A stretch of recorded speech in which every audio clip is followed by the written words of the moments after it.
بسم الله الرحمن الرحيم ألف لام ميم ذلك الكتاب لا ريب فيه هدى للمتقين الذين يؤمنون بالغيب ويقيمون الصلاة ومما رزقناهم ينفقون والذين يؤمنون بما أنزل إليك وما أنزل من قبلك وبالآخرة هم يوقنون. السلام عليكم ورحمة الله وبركاته. إن الحمد لله نحمده ونستعينه ونستغفره ونعوذ بالله من شرور أنفسنا وسيئات أعمالنا من يهده الله فلا مضل له ومن يضلل فلا هادي له. أشهد أن لا إله إلا الله وأشهد أن محمدا عبده ورسوله أما بعد. எல்லா புகழும் புகழ்ச்சியும் அல்லாஹ் ஒருவனுக்கே உண்டாகட்டுமாக. அவனுடைய அமைதியும் கருணையும் நபிகள் பெருமானார் ஸல்லல்லாஹு அலைஹி வஸல்லம் அவர்கள் மீதிலும் அவர்கள் காட்டிய வழிப்படி மாத்திரம் வாழக்கூடிய அனைவர்கள் மீதிலும் உண்டாகட்டுமாக. பேரன்பிற்கினிய எல்லாம் வல்ல அல்லாஹுவின் நல்லடியார்களே, நாம் வாழுகிற இந்த உலக வாழ்க்கையிலே மிகச் சரியான முறையில் வாழ்ந்து மறுமையிலே வெற்றி பெற வேண்டும் என்பதற்காக இறைவன் தனது தூதர்களை காலத்திற்கு காலம் இந்த உலகுக்கு அனுப்பி வைத்து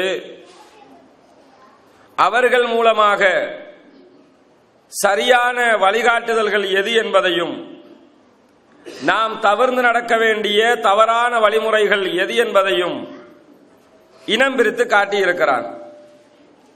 அந்த அடிப்படையில் இந்த உலகுக்கு இறுதியாக அனுப்பப்பட்ட நபிகள் பெருமானார் ஸல்லல்லாஹு அலைஹி வஸல்லம் அவர்கள் திருமறை குர்ஆனை நம்முடைய வாழ்வியல் வழிகாட்டியாகவும் அதனுடைய முழுமையான விளக்க உரையாக தன்னுடைய வாழ்நாள் முழுவதையும் அமைத்துவிட்டு சென்றிருக்கிறார்கள். நபிகள் நாயகம் அவர்களுடைய வழிகாட்டுதல் படி யாரெல்லாம் இந்த உலகத்திலே வாழுவார்களோ அவர்கள் அத்தனை பேரும் நாளை மறுமையிலே சொர்க்கத்தில் நுழைவிக்கப்படுவார்கள் என்றும், நபிகள் நாயகத்துடைய வாழ்க்கை முறைக்கு மாற்றமாக இந்த உலகத்தில் எவரெல்லாம் தங்களுடைய வாழ்க்கையை அமைத்துக் கொள்கிறார்களோ அவர்களெல்லாம் நாளை மறுமையிலே கண்டிப்பாக நரகத்திற்குள் நுழைவிக்கப்படுவார்கள் என்றும் புனிதமிக்க இஸ்லாமிய மார்க்கம் நமக்கெல்லாம் கற்றுத்தருகிறது. இந்த இஸ்லாமிய மார்க்கத்தை ஏற்றுக்கொண்டு பின்பற்றி வாழக்கூடிய முஸ்லிம்களாக இருக்கக்கூடிய நாம் இந்த இஸ்லாமிய மார்க்கத்தினுடைய செய்திகளை அறிந்து கொள்கிற போது இந்த செய்திகள் எல்லாம் இன்றைக்கு நமக்கு இலேசாக கிடைத்திருப்பதை போன்று இந்த உலகத்தின் ஆரம்ப கட்டத்தில் இந்த இஸ்லாம் பரப்பப்படுகிற ஆரம்ப நாட்களில் மற்ற மக்களுக்கெல்லாம் லேசாக கிடைத்து விட்டதா என்பதை ஆழமாக அறிந்து புரிந்து வைத்திருக்க வேண்டும். ஏனென்று சொன்னால், இஸ்லாத்தை பொறுத்தவரையில் இஸ்லாத்தினுடைய அடிப்படை கொள்கை இருக்கிறது. இந்த அடிப்படை கொள்கை மற்ற எல்லா மதங்களினுடைய அடிப்படை கொள்கைகளையும் விட பாரிய வித்தியாசங்களை கொண்ட ஒரு கொள்கையாக இருக்கிறது. அது என்ன பாரிய வித்தியாசத்தை கொண்ட கொள்கை? கிறிஸ்தவ மதம் இருக்கும், இந்து மதம் இருக்கிறது, மற்ற எத்தனையோ மதங்கள் இருக்கிறது, மதங்களே இல்லை என்ற பல சித்தாந்தங்கள் இருக்கிறது. இந்த எல்லா சித்தாந்தங்களையும் எல்லா கொள்கைகளையும் எல்லா மதங்களையும் எதிர்க்கக்கூடிய ஒரே ஒரு கொள்கை, ஒரே ஒரு மதம், ஒரே ஒரு வழிகாட்டுதல் இருக்கும் என்றால் அது இஸ்லாமாகத்தான் இருக்க முடியும். அது எந்த அளவுக்கு எதிர்க்கிறது என்றால், இஸ்லாத்தினுடைய அடிப்படை தத்துவம் இருக்கிறது, லா இலாஹ இல்லல்லாஹ். ஒருவர் இஸ்லாத்தை ஏற்றுக்கொள்வதாக இருந்தால் திருக்கலிமாவை மொழிந்து கொள்ள வேண்டும் என்று இஸ்லாம் சொல்கிறது. இஸ்லாத்தினுடைய அடிப்படை அதுதான், லா இலாஹ இல்லல்லாஹ். அல்லாஹ்வை தவிர வணங்குவதற்கு வேறு எந்த கடவுளும் கிடையாது. முஹம்மதுன் ரசூலுல்லாஹ், முஹம்மது நபிதான் இந்த உலகத்திற்கு இறைவனால் அனுப்பப்பட்ட இறுதி தூதர். இந்த நம்பிக்கையுடைய இந்த செய்தி இருக்குது. இந்த செய்தியை பொறுத்தவரையில் இதை நீங்கள் எங்கு எந்த விதத்தில் சொன்னாலும் கண்டிப்பாக அங்கு பிரச்சனை தான் வரும். இந்த கொள்கை இருக்குது, லா இலாஹ இல்லல்லாஹ் சொன்னீங்கன்னா அந்த வார்த்தை நயமே அப்படித்தான் இருக்கும், பிரச்சனைக்குரிய வார்த்தை மாதிரியே இருக்கும். ஏன் பிரச்சனைக்குரிய வார்த்தை மாதிரியே இருக்குது? லா இலாஹ இல்லல்லாஹ் என்பது வெறுமனே அஸ்ஸலாமு அலைக்கும் மாதிரி இருக்குதா? உங்கள் அத்தனை பேருக்கும் சாந்தி உண்டாகட்டும் அப்படி இல்லை. மாஷா அல்லாஹ் மாதிரி இருக்குதா? அப்படி இல்லை. அல்ஹம்துலில்லாஹ் மாதிரி இருக்குதா? அப்படியும் இல்லை. குட் மார்னிங் மாதிரி இருக்குதா? அதுவும் இல்லை. எந்த வார்த்தையெல்லாம் நீங்கள் நல்லவற்றுக்கு, சந்தோஷத்திற்கு, மற்றவர்களை பார்க்கும் போதெல்லாம் பயன்படுத்துவீர்களோ அந்த எந்த வார்த்தையை போன்றும் இந்த வார்த்தை இருக்காது, எதிர்முரணா இருக்கும். எப்படி எதிர்முரணா இருக்கும்? அல்லாஹ்வை தவிர வணங்குவதற்கு வேறு கடவுளே இல்லை. அல்லாஹ் என்ன சொல்லி இருக்கலாம்? அல்லாஹ் தான் வணங்கப்பட வேண்டிய கடவுள் என்று சொல்லி இருக்கலாம். அப்படி சொல்லி இருந்தா கூடிய ஒரு அளவுக்கு நாளைக்கு, இன்னைக்கு வர வேண்டிய சண்டை நாளைக்கு கூட வந்திருக்கும். அப்படி சொல்லி இருந்தா. ஆனா அல்லாஹ் அப்படி சொன்னானா? அப்படி சொல்லி தரல. எப்படி சொல்லி தர்றான்னு கேட்டா, அல்லாஹ்வை தவிர வேறு எந்த கடவுளும் இல்லை. அப்ப என்ன அர்த்தம்? நீ வச்சிருக்கிற முருகன் கடவுள் இல்ல, சிவன் கடவுள் இல்ல, நீ வணங்குற தர்காக்கள் கடவுள் இல்ல, நீ நம்புகிற அவுலியாக்கள் இடத்துல கையேந்த கூடாது, நீ வணங்குகிற கர்த்தர் கடவுள் இல்ல, நீ வணங்குகிற புத்த பெருமான் கடவுள் இல்ல, யாருமே கடவுள் இல்ல, அல்லாஹ் மட்டும்தான் கடவுள். இந்த கொள்கையை போய் மத்தவன்ட்ட சொன்னீங்கன்னா கட்டி பிடிச்சி முத்தம் தருவானா? ரொம்ப சூப்பர் என்று சொல்லுவானா? ஏத்துக்கிட்டு டீ ஊத்தி தருவானா? தரமாட்டான். என்ன செய்வான்? அடிச்சு விரட்டுவான். ஏன் அடிச்சு விரட்டுவான்? அதான் எல்லாரையும் வெட்டியாச்சே, ஒரே வெட்டா. சில ஆட்கள் இந்த கொள்கையை சொல்லும் போது கொஞ்சம் நளினமா சொன்னா என்ன அப்படிம்பாங்க. இதுல என்ன நளினம் இருக்கு கொஞ்சம் சொல்லித்தாங்க. நாங்க நளினமா லா இலாஹ இல்லல்லாஹ் கொஞ்சம் எப்படியாவது ஆல்டரேஷன் பண்ணி தாவாப்போம், கொஞ்சம் மாத்தித்தா. அப்படி மாத்தி தந்தா என்ன செய்யறோம்? இந்த தௌஹீத் ஜமாத், நாம ஸ்ரீலங்கா தௌஹீத் ஜமாத் பிரச்சாரம் பண்ணும் போது வர்ற விமர்சனங்கள்ல முக்கியமான விமர்சனம் என்ன?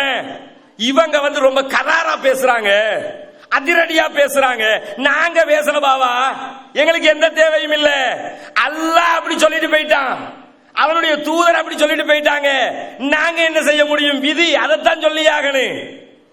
கட்டின பெறைய அடிக்கணும்னு சொல்லுவாங்கல்ல, இந்த பெறையத்தான் கட்டி வச்சிருக்காங்க, இதைத்தான் இப்ப அடிக்கணும். எப்படி அடிக்கணும்? எப்படி நபித்தோழர்கள் அடித்தார்களோ, எப்படி நபிமார்கள் அடித்தார்களோ அப்படி அடியுங்கள். இதுதான் இஸ்லாம் சொல்றது. எதுக்காக சொல்ல வர்றேன் தெரியுமா? தியாகத்தில் இஸ்லாம் எப்படி வளர்ந்தது என்பதற்கு முன்பதாக இந்த இஸ்லாத்தினுடைய அடிப்படை இருக்குது. இந்த அடிப்படையை நீங்கள் சொல்ல போனால் இரண்டு விஷயம் செய்ய வேண்டி வரும். ஒன்றோ சொல்லாமல் விட்டுவிட்டு அமைதியாக இருந்து விட வேண்டும். இல்லாவிட்டால் பல தியாகங்கள் செய்து இந்த கொள்கையை சொல்ல வேண்டும். என்ன செய்யணும்ங்கிறத நாம தான் முடிவெடுக்கணும். தியாகம் செய்து இந்த கொள்கையை வளர்த்தெடுப்பதா, இல்லை ஒன்றுமே சொல்லாமல் இந்த கொள்கையை விட்டு விட்டு அமைதியாகி விடுவதா? ஏன் தெரியுமா? இஸ்லாமிய வரலாற்றில் இந்த கொள்கையை பேச போன அத்தனை பேரும் இந்த உலக மக்களால் புறக்கணிக்கப்பட்டிருக்கிறார்கள், இந்த உலக மக்களால் எதிர்க்கப்பட்டிருக்கிறார்கள், இந்த சமுதாயத்தால் வீசி எறியப்பட்டிருக்கிறார்கள், கொலை செய்யப்பட்டிருக்கிறார்கள், ஊர் நீக்கம் செய்யப்பட்டிருக்கிறார்கள், சமுதாயத்தை விட்டு விரட்டி அடிக்கப்பட்டிருக்கிறார்கள், ஹிஜ்ரத் செய்திருக்கிறார்கள்.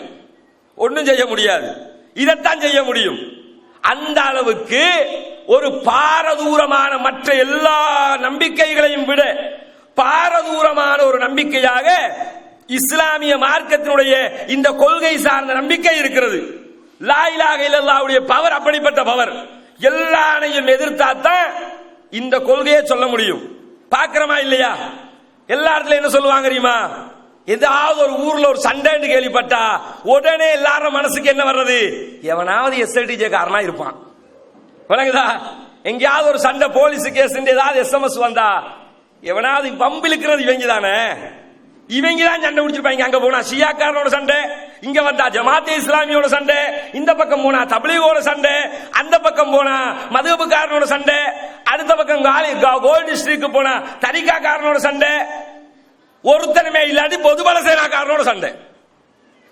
விளைஞ்சா எங்கேயாவது சண்டைன்னு கேள்விப்பட்டா இவங்க தாங்க வம்ப இழுத்திருப்பாங்க. சும்மா இருக்க மாட்டாங்க, சும்மா இருக்க முடியாத. நாங்க எப்படி சும்மா இருக்க முடியும்? இத சொன்னா அடிக்கிறாங்க, அதுக்கு சொல்லாம இருக்க முடியுமா? சொல்லித்தான் ஆக வேண்டும். சொன்னால் என்ன விபரீதம் நடக்கும்? அல்லாஹ் தஆலா திருமறை குர்ஆனில் மிக தெளிவாக சொல்லி காட்டுகிறான். எப்படி சொல்லி காட்டுறான் தெரியுமா? அம் ஹசிபுத்தும் அன் ததுகுலுல் ஜன்னத. அல்லாஹ் கேக்குறான், லேசா சொர்க்கம் போயிரலாம்னு நினைக்கிறீங்களா? நாம நினைக்கிறோம்ல, எல்லாருக்கும் சொர்க்கம் போக ஆசை. எப்படி ஆசை தெரியுமா? போய் சொல்லி பாருங்க, சிகரெட் குடிச்சா நரகம். சொல்லி பாருங்க, நரகம் போறதுக்கும் ஆள் வேணும் தானே அப்பா அப்படிம்பாங்க. நரகம் என்னமோ பக்கத்து வீட்டுக்காரங்க வீடுன்னு நினைச்சுக்கிட்டு இருக்கிறாங்க. நரகம் போறதுக்கு ஆள் வேணுமா? நாக்கில பல்லுப்படாம தத்துவம் பேசுவாரு. நரகத்தை பத்தி உனக்கு தெரியுமா? நரகத்தினுடைய விபரீதம் புரிந்து வைத்திருக்கிறாயா? நெருப்பு வீட்டுல இருக்கிற ஒரு நெருப்புக்குள்ள கைய வைக்க முடியல, நரகம் போறதுக்கும் ஆள் வேணுமா இல்லையா? அல்லாஹ்ட்ட போய் சொல்லு பாப்போம், நரகம் போறதுக்கும் ஆள் வேணுமா இல்லையான்னு சொல்ல முடியுமா? சொர்க்கம் போறதுக்கு ஆசை. எப்படி ஆசை?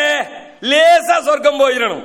எல்லா அநியாயத்தையும் செஞ்சாலும், என்னதான் கேடு கட்ட வேலை செஞ்சாலும் பாக்குறீங்கல்ல, 1 நம்பர் வட்டி கணக்காரன் வருஷத்துக்கு ஒருக்கா ஹஜ்ஜுக்கு போய் வந்துருவான். எடுக்கிறது வட்டி, ஆனா வருஷத்துக்கு ஒருக்கா ஹஜ்ஜு. என்னதான் நாம பாவம் பண்ணாலும் அல்லாஹ்வுடைய மாளிகைக்கு போன மாதிரி நிம்மதி எங்கேயும் இல்ல வாப்பாம் பாரு. பழங்குதா? அதுக்கு ஏன் ஊரா வீட்டு கோழி அறுத்து உம்மா பேர்ல கத்தம் கொடுக்கணும்? உன் வீட்டு கோழி அறுத்து கொடு. வட்டி எடுத்து தானே செய்யணுமா? விபச்சாரம் செய்ய வேண்டியது உடனே என்ன செய்ய வேண்டியது? நமக்கு பள்ளிக்கு போகலாட்டி இருக்க முடியாது. எல்லா அநியாயத்தையும் செஞ்சு விட்டு சொர்க்கம் போயிடணும் ஆசை, சொர்க்கம் கிடைக்கணும் ஆசை. அதுவும் கொஞ்சம் வயசு போக போக போக போக மரணம் நெருங்க நெருங்க நெருங்க நெருங்க அநியாயமும் செய்ய ஆசை, சொர்க்கம் போகவும் ஆசை. எப்படி? மீசைக்கும் ஆசை, கூழுக்கும் ஆசை. இந்த ரெண்டும் சரிப்பட்டு வருமா? அல்லாஹ் அதைத்தான் கேட்கிறான். அம் ஹசிபுத்தும் அன் ததுகுலுல் ஜன்னா. நீங்கள் லேசா சொர்க்கம் போயிடலாம் நினைக்கிறீங்களா? உங்களுக்கு முன் சென்றவர்களுக்கெல்லாம் ஏற்பட்டதை போன்ற கஷ்ட துன்பங்கள் எல்லாம் ஏற்படாமல் லேசா போகணும்னு ஆசைப்படுறீங்களா? அவர்களுக்கு எப்படி எல்லாம் கஷ்டம் வந்தது? வறுமையால் சோதிக்கப்பட்டார்கள், துன்பங்களுக்கு ஆட்படுத்தப்பட்டார்கள். கஷ்டத்திலும் கஷ்டம், இதை மிஞ்சுவதற்கு கஷ்டமில்லை என்ற கஷ்டம் ஏற்படுகிற நேரத்தில் வசுல்சிலு ஆட்டுவிக்கப்பட்டார்கள். எல்லா பக்கத்தாலும் அடிவில் இந்த கொள்கையை ஏத்துக்கிட்டதுக்காக எல்லா பகுதியாலும் சோதிக்கப்பட்டார்கள். அப்படி சோதிக்கப்படுகிற நேரத்தில் இறுதி கட்டமாக முடியாமல் ஹத்தா யகூலர் ரசூலு வல்லதீன ஆமனு மாஹு மதா நஸ்ருல்லாஹ், எதுவரைக்கும் தெரியுமா? அல்லாஹ்வுடைய தூதர்களும் அவரோடு இருந்தவர்களும் அல்லாஹ்வுடைய உதவி எங்களுக்கு வராதா என்று கேட்கிற அளவுக்கு சோதிக்கப்பட்டார்கள், ஆட்டுவிக்கப்பட்டார்கள், வறுமைக்கு ஆட்படுத்தப்பட்டார்கள். இவ்வளவு சோதனைகள் உண்டாக்கப்பட்டது. இப்படியெல்லாம் கஷ்டப்பட்டும் கொள்கையை விட்டு கொடுக்கல, இந்த கொள்கைக்காக வாழ்ந்தார்கள். இவ்வளவு கஷ்டங்களை அல்லாஹ் தஆலா அந்த நல்லடியார்களுக்கு கொடுத்துத்தான் இந்த கொள்கையை வளர்த்தெடுத்தான். லேசா நாம் இந்த கொள்கையை நமக்கு லேசா கிடைச்சிருச்சு. 2 புக்க படிக்கிறோம், 2 பயான கேட்கிறோம், எது நேர்வழிங்கிறது புரியுது, நேர்வழியை ஏத்துக்கிறோம். லேசா கிடைச்ச இந்த நேர்வழியை கூட சரியாக பயன்படுத்துறோமா? நமக்கு முன் சென்றவர்களுக்கு எப்படியெல்லாம் இது கிடைத்தது தெரியுமா? நபிகள் நாயகம் ஸல்லல்லாஹு அலைஹி வஸல்லம் அவங்கள்ட்ட ஒரு நபித்தோழர் வந்து கேட்கிறாரு, அல்லாஹ்வின் தூதரே, எனக்கு ஒரு விஷயத்தை கற்றுத்தாருங்கள். குல்லி ஃபில் இஸ்லாமி கௌலன் லா அஸ்அலு அன்ஹு அஹதம் பஅதக். நபியே, எனக்கு இஸ்லாத்துல ஒரு நல்ல விஷயத்தை கற்றுத்தர வேண்டும். இந்த விஷயத்தை உங்களுக்கு பிறகு நான் யாரிடத்திலும் கேட்டிருக்க கூடாது. உங்ககிட்ட மட்டும்தான் இது மாதிரியான ஸ்பெஷலான விஷயங்களை நான் கேட்கிற மாதிரி இருக்குன்னு எனக்கு சொல்லி தாருங்கள். நபிகள் நாயகம் ஸல்லல்லாஹு அலைஹி வஸல்லம் அவங்க சொல்லி கொடுத்த வார்த்தை என்ன தெரியுமா? குல் ஆமன்து பில்லாஹ் சும்மஸ்தகிம், அல்லாஹ்வை நம்பினேன் என்று சொல்லு, அதிலேயே உறுதியாக இருந்து கொள். அல்லாஹ்வை நம்பினேன் என்று சொன்னா பத்தாது, எல்லாரும் தான் நம்பியிருக்காங்களே, அல்லாஹ்வை நம்பாதவர்கள் இருக்கிறார்களா? எப்படி நம்பணும்ங்கிறதுல பிரச்சனை இருக்குது. ஆனா அல்லாஹ்வை நம்பல, அல்லாஹ்வே இல்லை என்று சொல்ற முஸ்லிம்கள் இருக்கிறாங்களா? தரீகா மக்கள்கிட்ட போனால் அல்லாஹ்வை நம்பித்தான் இருப்பாங்க. தப்லீக் மக்கள் அல்லாஹ்வை நம்பித்தான் இருக்கிறார்கள். ஜமாஅத்தே இஸ்லாமி சகோதரர்கள் அல்லாஹ்வை நம்பித்தான் இருக்கிறார்கள். எத்தனை இயக்கம் இருக்குதோ அத்தனை பேரும் என்ன செய்யறான்? அல்லாஹ்வை நம்பித்தான் இருக்கிறான். எப்படி நம்பணும்ங்கிறதெல்லாம் பிரச்சனை இருக்குது. நம்பினா மட்டும் பத்தாதான், உருப்படியா நம்பவும் வேணும், அதிலேயே உறுதியாகவும் இருந்து கொள், விட்டு கொடுத்துறாத என்று சொல்லி நபிகள் நாயகம் ஸல்லல்லாஹு அலைஹி வஸல்லம் அவர்கள் சொல்லி காட்டுகிறார்கள். ஏன் இதை சொல்லி காட்டுறாங்க தெரியுமா? நமக்கு முன்னால் வாழ்ந்த நபிமார்கள், நமக்கு முன்னால் வாழ்ந்த நல்லடியார்கள் இந்த கொள்கையை சாதாரணமாக பெற்றுக்கொள்ளவில்லை. இன்றைக்கு ஏகத்துவ புரட்சி வெடித்து மக்களுக்கு மத்தியிலே கொள்கைகள் தமிழ் உலகத்திற்கு லேசாக இந்த கொள்கை கிடைத்து விட்டது. ஆங்கில உலகத்தை விட, அரபு உலகத்தை விட இன்றைக்கு தமிழ் உலகத்திலே ஏகத்துவம் இதுதான் என்பதை தெளிவாக புரிந்து கொள்ள வேண்டிய ஒரு சந்தர்ப்ப சூழ்நிலை அழகாக ஏற்பட்டிருக்கிறது. ஆனா இதுக்கு முன்னாடி இருந்த சமுதாயத்தவர்களுக்கெல்லாம் எப்படியெல்லாம் கஷ்டங்கள் உண்டாகியது தெரியுமா? இஸ்லாத்தை போய் பிரச்சாரம் செய்தால் ஒன்றோ கொலை செய்து விடுவார்கள், இல்லை என்றால் ஊரை விட்டு விரட்டுவார்கள். ஷுஐப் அலைஹிஸ்ஸலாம் இஸ்லாத்தை பிரச்சாரம் செய்கிறார்கள்.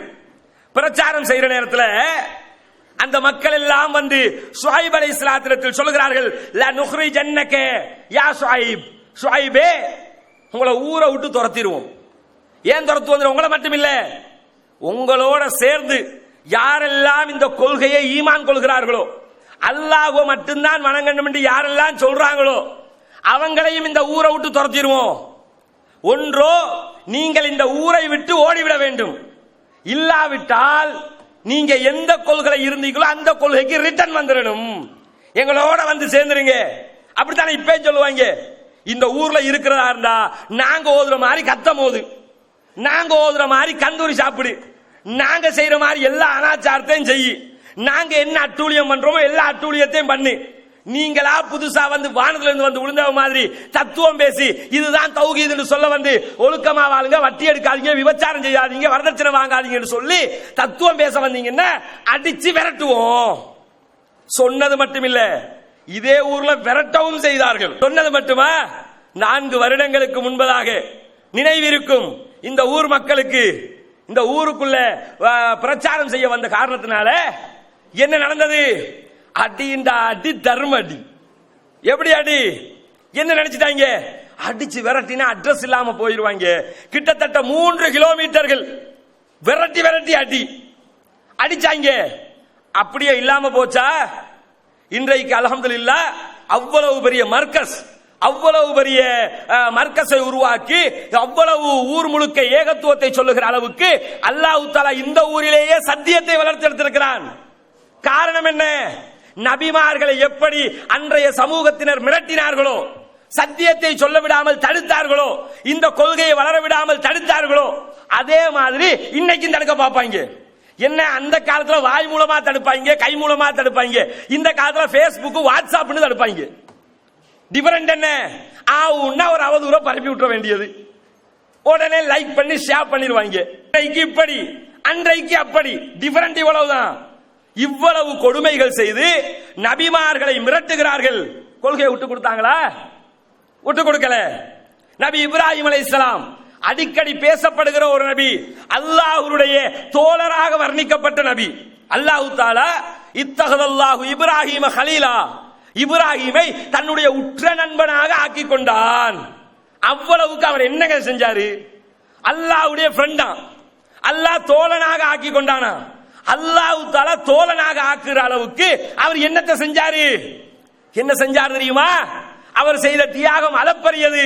இன்றைக்கு இஸ்லாமிய மார்க்கத்திலே நாம் செய்கிற அத்தனை காரியங்களும், பெரும்பாலான காரியங்கள் மில்லத் இப்ராஹிம், இப்ராஹிம் நபியுடைய வழிகாட்டுதல்களை தான் ரசூலுல்லாஹ் நமக்கு அப்ளை பண்ணியிருக்கிறாங்க. இப்ராஹிம் நபி செஞ்ச மாதிரி நீங்க செய்யுங்க. இன்றைக்கு எத்தனை காரியங்கள் ஹஜ்ஜுக்கு போனீங்கன்னா அவ்வளவு செயல்பாடு எல்லாம் யார் செஞ்சது? புதுசா ஃப்ரெஷ்ஷா ரசூலுல்லாஹ் அல்லாஹ் கொடுத்தானே, இப்ராஹிம் நபி செஞ்சதை வச்சு நாம செஞ்சுக்கிட்டு இருக்கிறோம். இவ்வளவு கண்ணியம் அந்த நபி இப்ராஹிம் அலைஹிஸ்ஸலாம் அவர்களுக்கு அல்லாஹ் எதற்காக கொடுத்தான்? அவருடைய வாப்பா ஆசர் சின்ன வயசுல இருந்து கேட்டு வர கதை தானே. எல்லா மதரசாக்களையும் இந்த கதையை சொல்லுவாங்க. ஆனா ஏனோ தெரியல, ஆழமாக இந்த செய்தி நம்முடைய மனதுகளில் ஊடுருவாமல் இருக்கிறது. இப்ராஹிம் நபி அவர்கள், அவருடைய தகப்பனார் யாரு? அவர்தான் சிலைகளுக்கு எக்ஸ்போர்ட் அண்ட் இம்போர்ட், ஏற்றுமதி இறக்குமதி, சிலைகளுடைய ஏற்றுமதி இறக்குமதி பிசினஸ்மேன் யாரு? அவர்தான். அவர்கிட்ட போய் எந்த சைஸ்ல என்ன சிலை கேட்டாலும் தருவாரு. ஒரு குட்டி சைஸ்ல குட்டி தெய்வம் தாங்கண்டா குட்டி தெய்வம், பெரிய சைஸ்ல பெரிய தெய்வம் தாங்கண்டா பெரிய தெய்வம், தாயும் பிள்ளையும் தெய்வம் தாங்கண்டா தாயும் பிள்ளையும் தெய்வம். இருக்குதா இல்லையா? தெய்வங்களை எப்படியெல்லாம் வெரைட்டி இருக்குது. தாயும் பிள்ளை தெய்வம், ரெண்டு பொஞ்சாதி தெய்வம், வள்ளி தேவானை வச்சிருப்பாங்களா இல்லையா? வள்ளி தேவானை ரெண்டு பேரும் வச்சிருப்பாங்க. யார் யாரு கேட்டா ஒரு கடவுளாம். சரி, அவருக்கு இவ ஒரு பொஞ்சாதி அவ ஒரு பொஞ்சாதி, கடவுளே ரெண்டு வச்சிருக்கும் போது மனுஷனா இருக்கிறவன் என்ன செய்வான்? அப்ப இந்த உலகத்துல வாழ்றவன் என்ன செய்வான்? சிலையை செஞ்சு செஞ்சு வைப்பாங்கல்ல. இந்த சிலை செய்கிற பணியை இப்ராஹிம் நபியுடைய தந்தையார் தான் செய்து வந்தார். எல்லாருமே ஊர்ல ஒரு விழாவுக்கு போயிட்டாங்க. போன நேரம் பார்த்து செஞ்சாரு, இதுதான் யா நேரம் என்று சொல்லி கோயிலுக்குள்ள பூந்து கோயில்ல இருந்த எல்லா சிலையும் உடைச்சு போட்டு பெரிய சிலையை மட்டும் விட்டு விட்டு வந்துட்டாரு. எல்லாரும் கூப்பிடுறாங்க. இப்ப வந்து பார்த்தா என்னடா இது, சிலையெல்லாம் உடைஞ்சு போயிருக்கு. நான் கேட்கிறேன், இன்றைக்கு நிறைய வீடுகளில் தாயத்துக்கள் தொங்குகிறது, தகடுகள் தொங்குகிறது, மண்ணை மந்திரிச்சு கொண்டாந்து கொழுகி வச்சிருக்கிறான். பாக்குறீங்கல்ல, ஆத்து மண் கடல் மண். ஃபர்ஸ்டுக்கு கடல் மண் கேட்பாங்க, கடல் மண் இல்லாட்டி ஆத்து மண். அதுக்கு ஆத்து மண் எங்க இருந்து எடுக்கணுமா? ஏரா ஊர்ல இருந்து எடுக்கணுமா? எங்க இவனோ கொழும்பு மண் சரிப்பட்டு வராதா? ஏரா ஊரு கபர் மண் வேணுமா? ஏன் அங்க மறைஞ்ச மட்டும்தான் சொர்க்கம் போறோம். அந்த கபர் மண்ணுக்கு என்ன ஸ்பெஷாலிட்டி இருக்குது? என்ன என்ன காரணம்? அதை கொண்டு வந்து என்ன செய்வாங்க கேட்டா, மந்திரிச்சு குப்பிகள்ல பாட்டில்களை அடைச்சடைச்சு மூல மூலையா வச்சிருவாங்க. அதை கலட்டி வீசுவதற்கு ஏகத்துவம் உள்ளே நுழைந்த பின்பும் நம்முடைய ஏகத்துவவாதிகளுக்கு தைரியம் இல்லை. சொந்த வீட்டுக்குள்ள இருக்குங்க, சொந்த வீட்டுக்குள்ள இருக்குத இருக்கக்கூடிய பாட்டில கலட்டி வீசினா பிரச்சனை வருகிறது.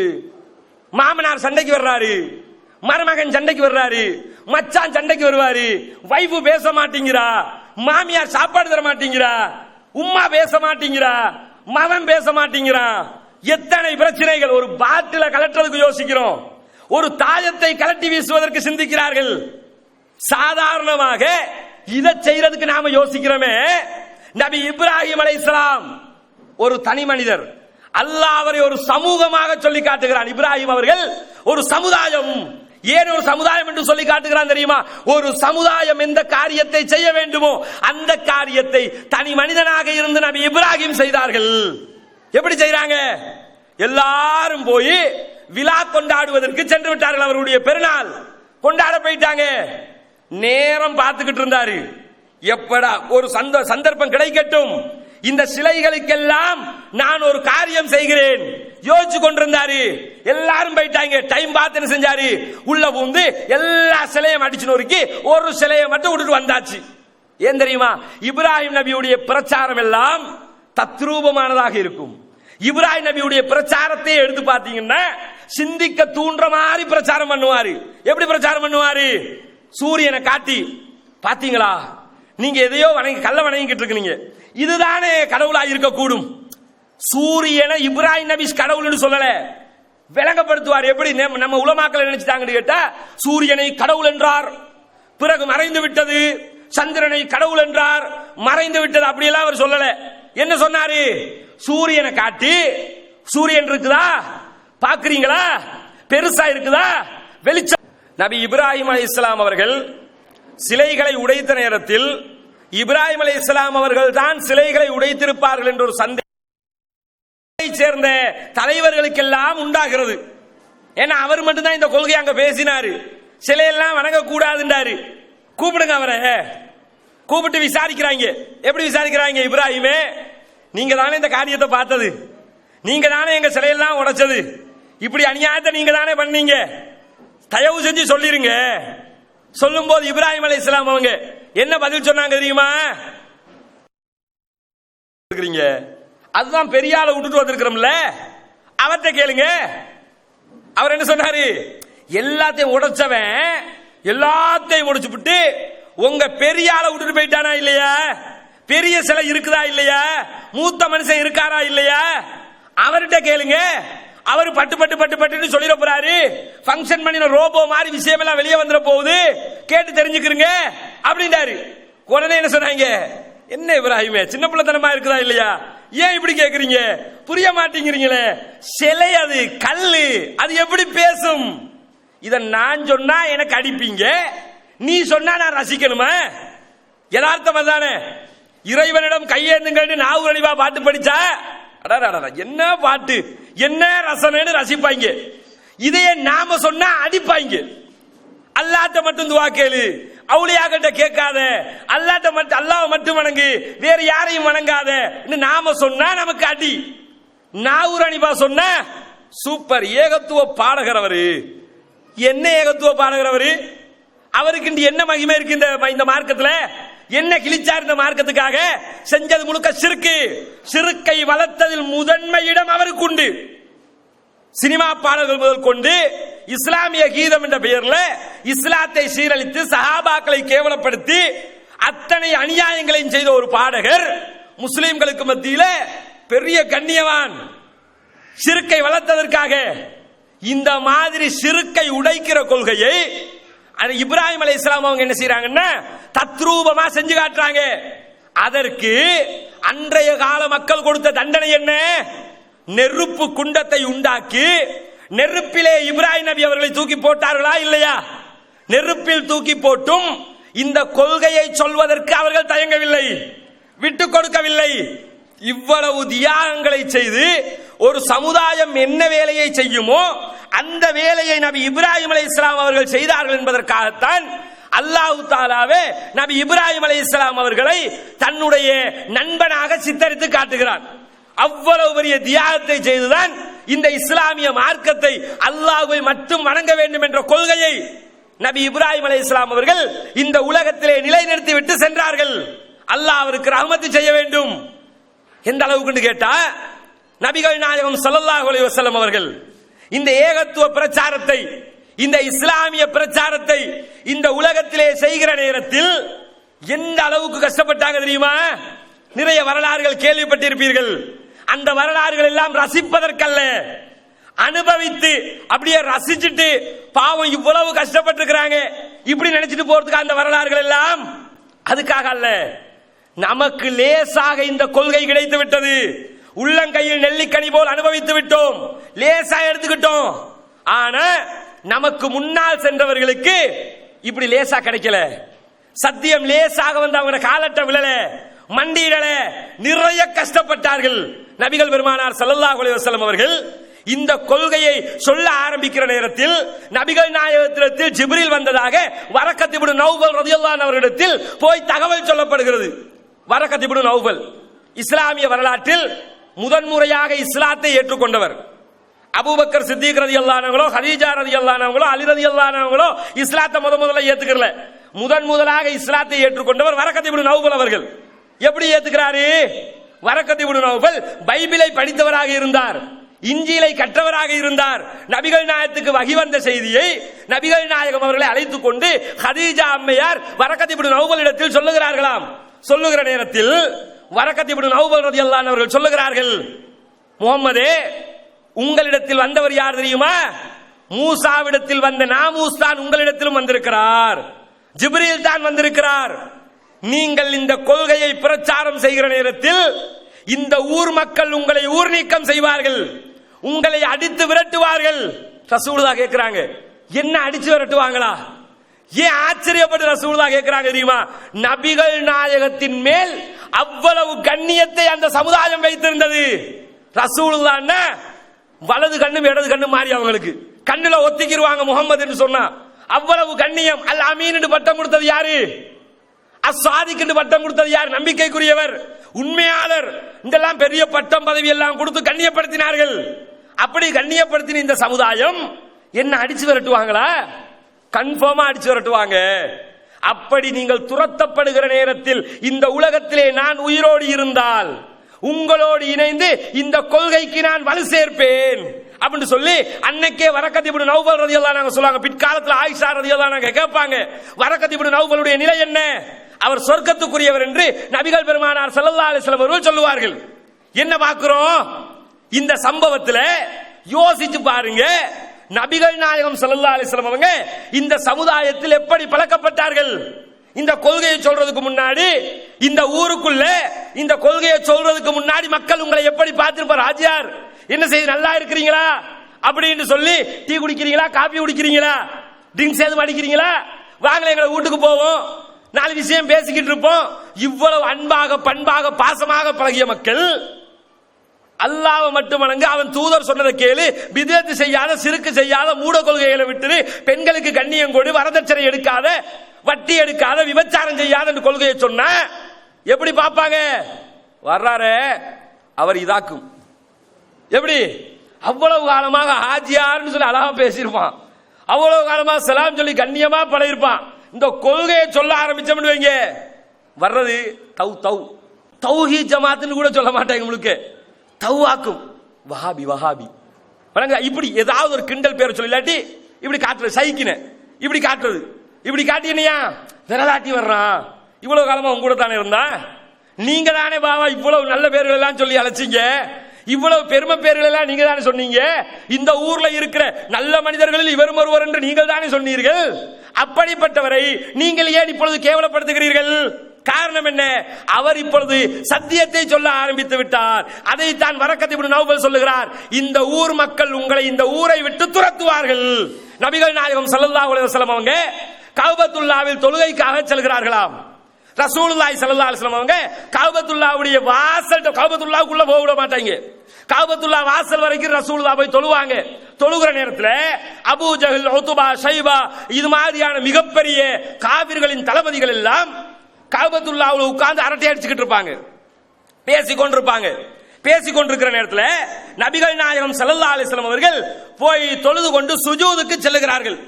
செல்லுகிற நேரத்தில் உக்பத் இப்னு அபீ முஹைத் என்று சொல்லக்கூடிய காபிர்களின் தளபதிகளில் ஒருவன் என்ன செய்யறான் தெரியுமா?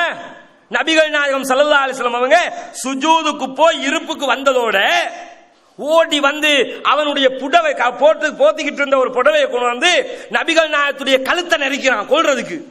ரசூலுல்லாஹ்வுடைய கழுத்தை நெரிச்சு கொல்றதுக்கு ட்ரை பண்றான். ரசூலுல்லாஹ் தடுமாறி கொண்டிருக்கிறார்கள். அந்த காட்சியை அபூபக்கர் சித்தீக் ரலியல்லாஹு அன்ஹு பார்க்கிறார்கள். தாங்குவாங்களா? அபூபக்கர் சித்தீக் ரலியல்லாஹு அன்ஹு பொறுத்துக் கொள்வாங்களா? முஹம்மது ரசூலுல்லாஹ்வுக்கு இந்த கஷ்டம் வருகிறது, அப்பா இவ்வளவு பாடுபடுத்துகிறார்களே, இவ்வளவு அடிக்கிறார்களே, இதை சகித்துக் கொள்ள முடியுமா அபூபக்கரால்? ஓடி வருகிறார்கள். அபூபக்கர் சித்தீக் ரலியல்லாஹு அன்ஹு ஓடோடி வந்து அவனை அடித்து இழுத்து பின்னால் வீசிவிட்டு அந்த மக்களை பார்த்து சொல்லுகிறார்கள், துலூன ரஜுலன் ஐ யகூல ரப்பி அல்லாஹ், அல்லாஹ் தான் என்னுடைய ரப்பு என்று சொன்ன ஒரே காரணத்துக்காக இந்த மனிதரை கொலை செய்ய பாக்குறீங்களே அப்பா, நியாயமான்னு கேட்கிறாரு. அல்லாஹ்வை தான் வணங்குங்க என்று சொன்னாரு. உனக்கு என்ன சொன்னாரு? வட்டி எடுக்காத என்னாரு, விபச்சாரம் செய்யாத என்னாரு, அநியாயம் பண்ணாத என்றாரு, பெண்களை கொடுமைப்படுத்தாத என்னாரு, சொன்னதெல்லாம் நலவு. அல்லாஹ்வை மட்டும் வணங்கு என்றார்.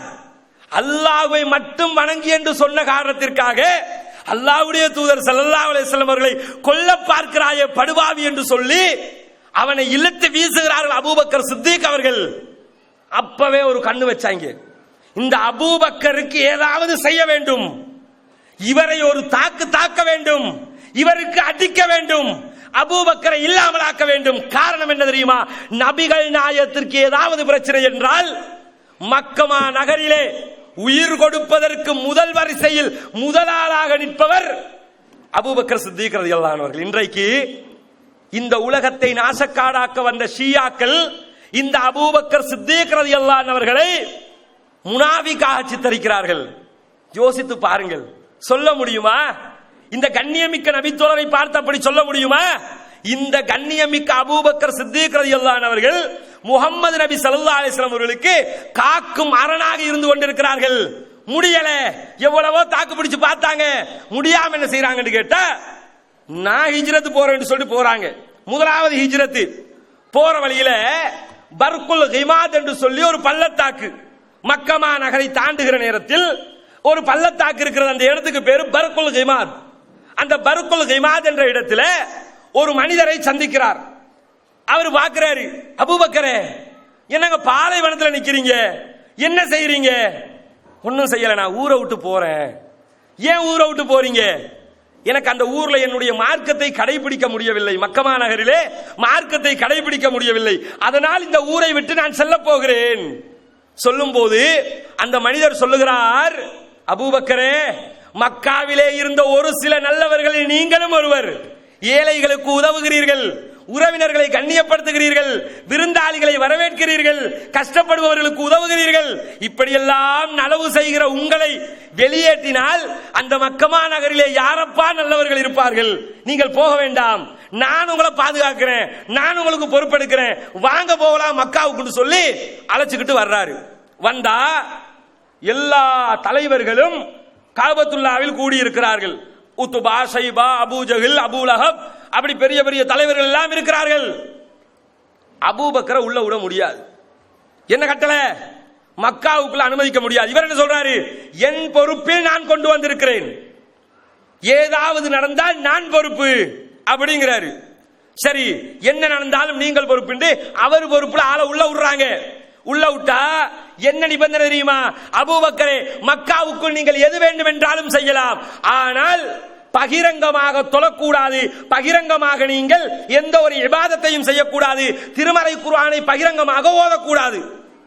நம்ம ஊருக்குள்ள சொன்னா நல்ல வேலைடா, எப்படா நீங்களா சொல்லி தடுக்க மாட்டீங்களோன்னு நான் நினைச்சுக்கிட்டு இருந்தேன். இப்ப நீங்களா சொல்லிட்டீங்க, உங்க மேல பார்த்த போட்டு அவர்கள் சொல்லிவிட்டார்கள், ஆகவே நாங்கள் அமைதியாக இருக்கிறோம். கொஞ்சம் பேர் இருப்பாங்க, ஏங்க தாவா பண்ணல, பண்ண விட மாட்டேங்கிறாங்க, அடிக்கிறாங்க. உடனே தங்களுக்கு செய்ய முடியவில்லை என்பதை இன்னொருவரின் தலையில் போட்டு தப்பித்துக் கொள்வது, இது ஒரு லாஜிக் தான். வழங்குதா? இப்படித்தான் அவரை அபூபக்கர் சித்திக் ரலியல்லாஹு அன்ஹுவுக்கு ஒரு லாஜிக்க போட்டு உள்ள அனுப்புறாங்க. கொஞ்ச நாள் வந்து பார்த்தாரு, ஈமான் உள்ளே நுழைந்து விட்டது, நிக்காதது. என்ன செய்யணும்? வெளியே சொல்லணும். அதுவும் அபூபக்கர் சித்திக் ரலியல்லாஹு அன்ஹு அவர்கள் சும்மா இருக்க முடியுமா? பாக்குறாரு, என்ன கட்டளை? உங்க வீட்டு எல்லையே நீங்க தாண்டக்கூடாது, அவ்வளவுதானே. வீட்டு முற்றத்துக்கு வந்து முற்றத்தில் தொழுது கொண்டு தொழுகையில் குர்ஆன் ஓதுகிறார் அபூபக்கர் சித்திக் ரலியல்லாஹு அன்ஹு அவர்கள். அபூபக்கர் சித்திக் ரலியல்லாஹு அன்ஹு அவர்கள் திருமறை குர்ஆனை ஓத ஆரம்பித்து விட்டால் அவர் மாலை மாலையாக கண்ணீர் விட்டு அழுகிற அந்த தோரணையில் திருமறை குர்ஆனையும் அவர் ஓதுகிற நேரத்தில் அவ்வளவு இனிமையாக இருக்குமாம் அபூபக்கர் சித்திக் ரலியல்லாஹு அன்ஹுவுடைய கருத்துக்கள். அவ்வளவு இனிமையான குரல் அவர்கள் கிராத்தை ஓதுவார்கள். அந்த கிராத்தை கேட்டு மக்கமா நகரிலே இருந்த ஆண்களும் பெண்களும் சிறுவர்களும் அபூபக்கர் சித்திக் ரலியல்லாஹு அன்ஹுவை புடை சூழ்ந்து கொண்டார்கள். அப்படியே ஈர்க்கப்பட்டு வந்துட்டாங்க. என்னமோ அரபிகள் தானே, அரபில தானே குர்ஆனும் இருக்குது, அதுவும் சாதாரண அரபிகளா? கவிஞர்களுக்கெல்லாம் மிகப்பெரிய கவிஞர்கள். அந்த கவிஞர்களுக்கு மத்தியில் கவிதைகளை எல்லாம் மிஞ்சக்கூடிய விதத்தில் இருக்கக்கூடிய திருமறை குர்ஆனை இவர் இனிமையான குரலில் ஓதுகிற போது அதை கேட்டு பரவசப்பட்டு ஆண்கள் பெண்கள் எல்லாம் கூட்டம் கூட்டமாக அபூபக்கரை நோக்கி வருகிறார்களாம். வருகிற நேரத்தில் இந்த செய்தி கேள்விப்படுகிறது அபூ ஜஹல் உள்ளிட்ட காபிர்களுக்கு. தாக்கு பிடிக்க முடியுமா? பொறுப்பாய்ங்களா? எது நடக்கக்கூடாது என்று நினைத்தோமோ அது நடக்கிறது, ஊருக்குள் விடக்கூடாது என்று வேகமாக வந்து அபூபக்கர் சித்திக் ரலியல்லாஹு அன்ஹு அவர்களை தாக்குகிறார்கள். அடின்னா அடி, அது போன்ற அடி அபூபக்கர் சித்திக் ரலியல்லாஹு அன்ஹுவுக்கு எங்கும் விழவில்லை. அவ்வளவு அடி, மயக்கமுற்று விழுகிறார்கள். மயக்கமுற்று விழுந்த அபூபக்கர் சித்திக் அவர்களை அவருடைய வீட்டுக்குள் கொண்டு போய் பிணத்தை போன்று தூக்கி கொண்டு போய் வைக்கிறார்கள். அவ்வளவு மயக்கம், இரத்தத்தில் மிதக்கிறார்கள். எப்பொழுது கண் விழிப்பார்கள் என்று பார்த்துக் கொண்டிருக்கிறார்கள். குடும்பத்தவர்கள் பதறுகிறார்கள். அன்னை ஆயிஷாவுடைய தந்தை, அஸ்மாவுடைய தந்தை, அவருடைய மனைவி பதறிக்கொண்டிருக்கிறார். என்ன நடந்து விட்டதோ, அபூபக்கர் பொழைப்பாரா இல்லையா, அப்படி பதறிக்கிட்டு இருக்கிறாங்க. பெண்கள் தாங்குவாங்களா? சின்ன ஒரு விஷயம்டாலே பதறுவாங்க. பதறிக்கொண்டிருக்கிற நேரத்தில் அபூபக்கர் சித்திக் ரலியல்லாஹு அன்ஹு கண் விழித்து பார்க்கிறார்கள். எப்படி இருக்கும்? மௌத்தா போயிருவாரோன்னு நினைச்சவர் கண் முழிச்சு பார்க்கிறாரு. கண் முழிச்சு பார்த்து பேசிய வார்த்தை என்ன தெரியுமா? என்னுடைய தோழர் முகம்மது எங்கே கேட்கிறாரு. யோசிச்சு பாருங்க, ஈமான் எந்த அளவுக்குள்ள நுழைஞ்சிருந்தா அடி அடி அடி அடிச்சு சாகிற அளவுக்கு அடி விழுந்து மரணித்து விட்டாரோ என்று பதட்டப்படுகிற நேரத்தில் என்னுடைய நண்பர் முகம்மது அங்கே அவருக்கு ஏதாவது நடந்து விட்டதா என்று பாருங்கள் என்று பதட்டப்படுகிறார். நபிகள் நாயகம் என்ன அவ்வளவு பாசம், இந்த கொள்கை மேலே அவர் வைத்த நேசம் தான் இதற்கு காரணம். நபிகள் பெருமானார் ஸல்லல்லாஹு அலைஹி வஸல்லம் அவர்கள் கஅபத்துல்லாஹ்விலே இன்னொரு சந்தர்ப்பத்திலே தொழுது கொண்டிருக்கிறார்கள். தொழுது கொண்டிருக்கும் போது அபூ ஜஹல் உள்ளிட்ட காபிர்கள் அரட்டை அடிக்கிற அரட்டை சமூகம் என்ன செய்யறாங்க தெரியுமா? ஒரு ஒரு போட்டி நடத்துகிறார்கள். என்ன போட்டி? முகம்மது தொழுகிறார். முகம்மது சுஜூதிலே இருக்கிற நேரத்தில் அவருடைய முதுகிலே ஒட்டகத்தினுடைய கருப்பை இருக்கிறதே, அறுத்த ஒட்டகம், அறுத்த ஒட்டகத்தினுடைய கருப்பையை சூழ உள்ள குடல்களை கொண்டு வந்து அவருடைய முதுகிலே போட வேண்டும். குடல் என்ன இப்படி மாலை மாலையா போட்ட குடல் இல்ல, கருப்பையை சூழ உள்ள குடல் என்ன, ஒரு பை மாதிரி பேக் மாதிரி தூக்கி கொண்டு வச்சிடணும். அது மாதிரி இருக்க ஒட்டகத்துல குடல்கள் எல்லாம் சேர்ந்த ஒரு பைய கொண்டு அப்படி வச்சா எப்படி இருக்கும்? இதை கொண்டு வந்து வைக்கிறது யாரு அப்படின்னு சொல்லி ஒரு போட்டி. அங்கிருந்த ஒருவன் என்ன செய்யறான்னு கேட்டா, நான் அதை செய்கிறேன் அப்படின்னு சொல்லி கிளம்பி நபிகள் நாயகம் ஸல்லல்லாஹு அலைஹி வஸல்லம் அவருடைய முதுகிலே ஒட்டகத்தினுடைய குடல்களை நாசத்தை அந்த அழுக்கை போடுவதற்காக தயாராகி கொண்டு போய் எடுத்துக்கொண்டு வந்து நபிகள் நாயகத்துடைய முதுகிலே வைத்து விட்டானாம்.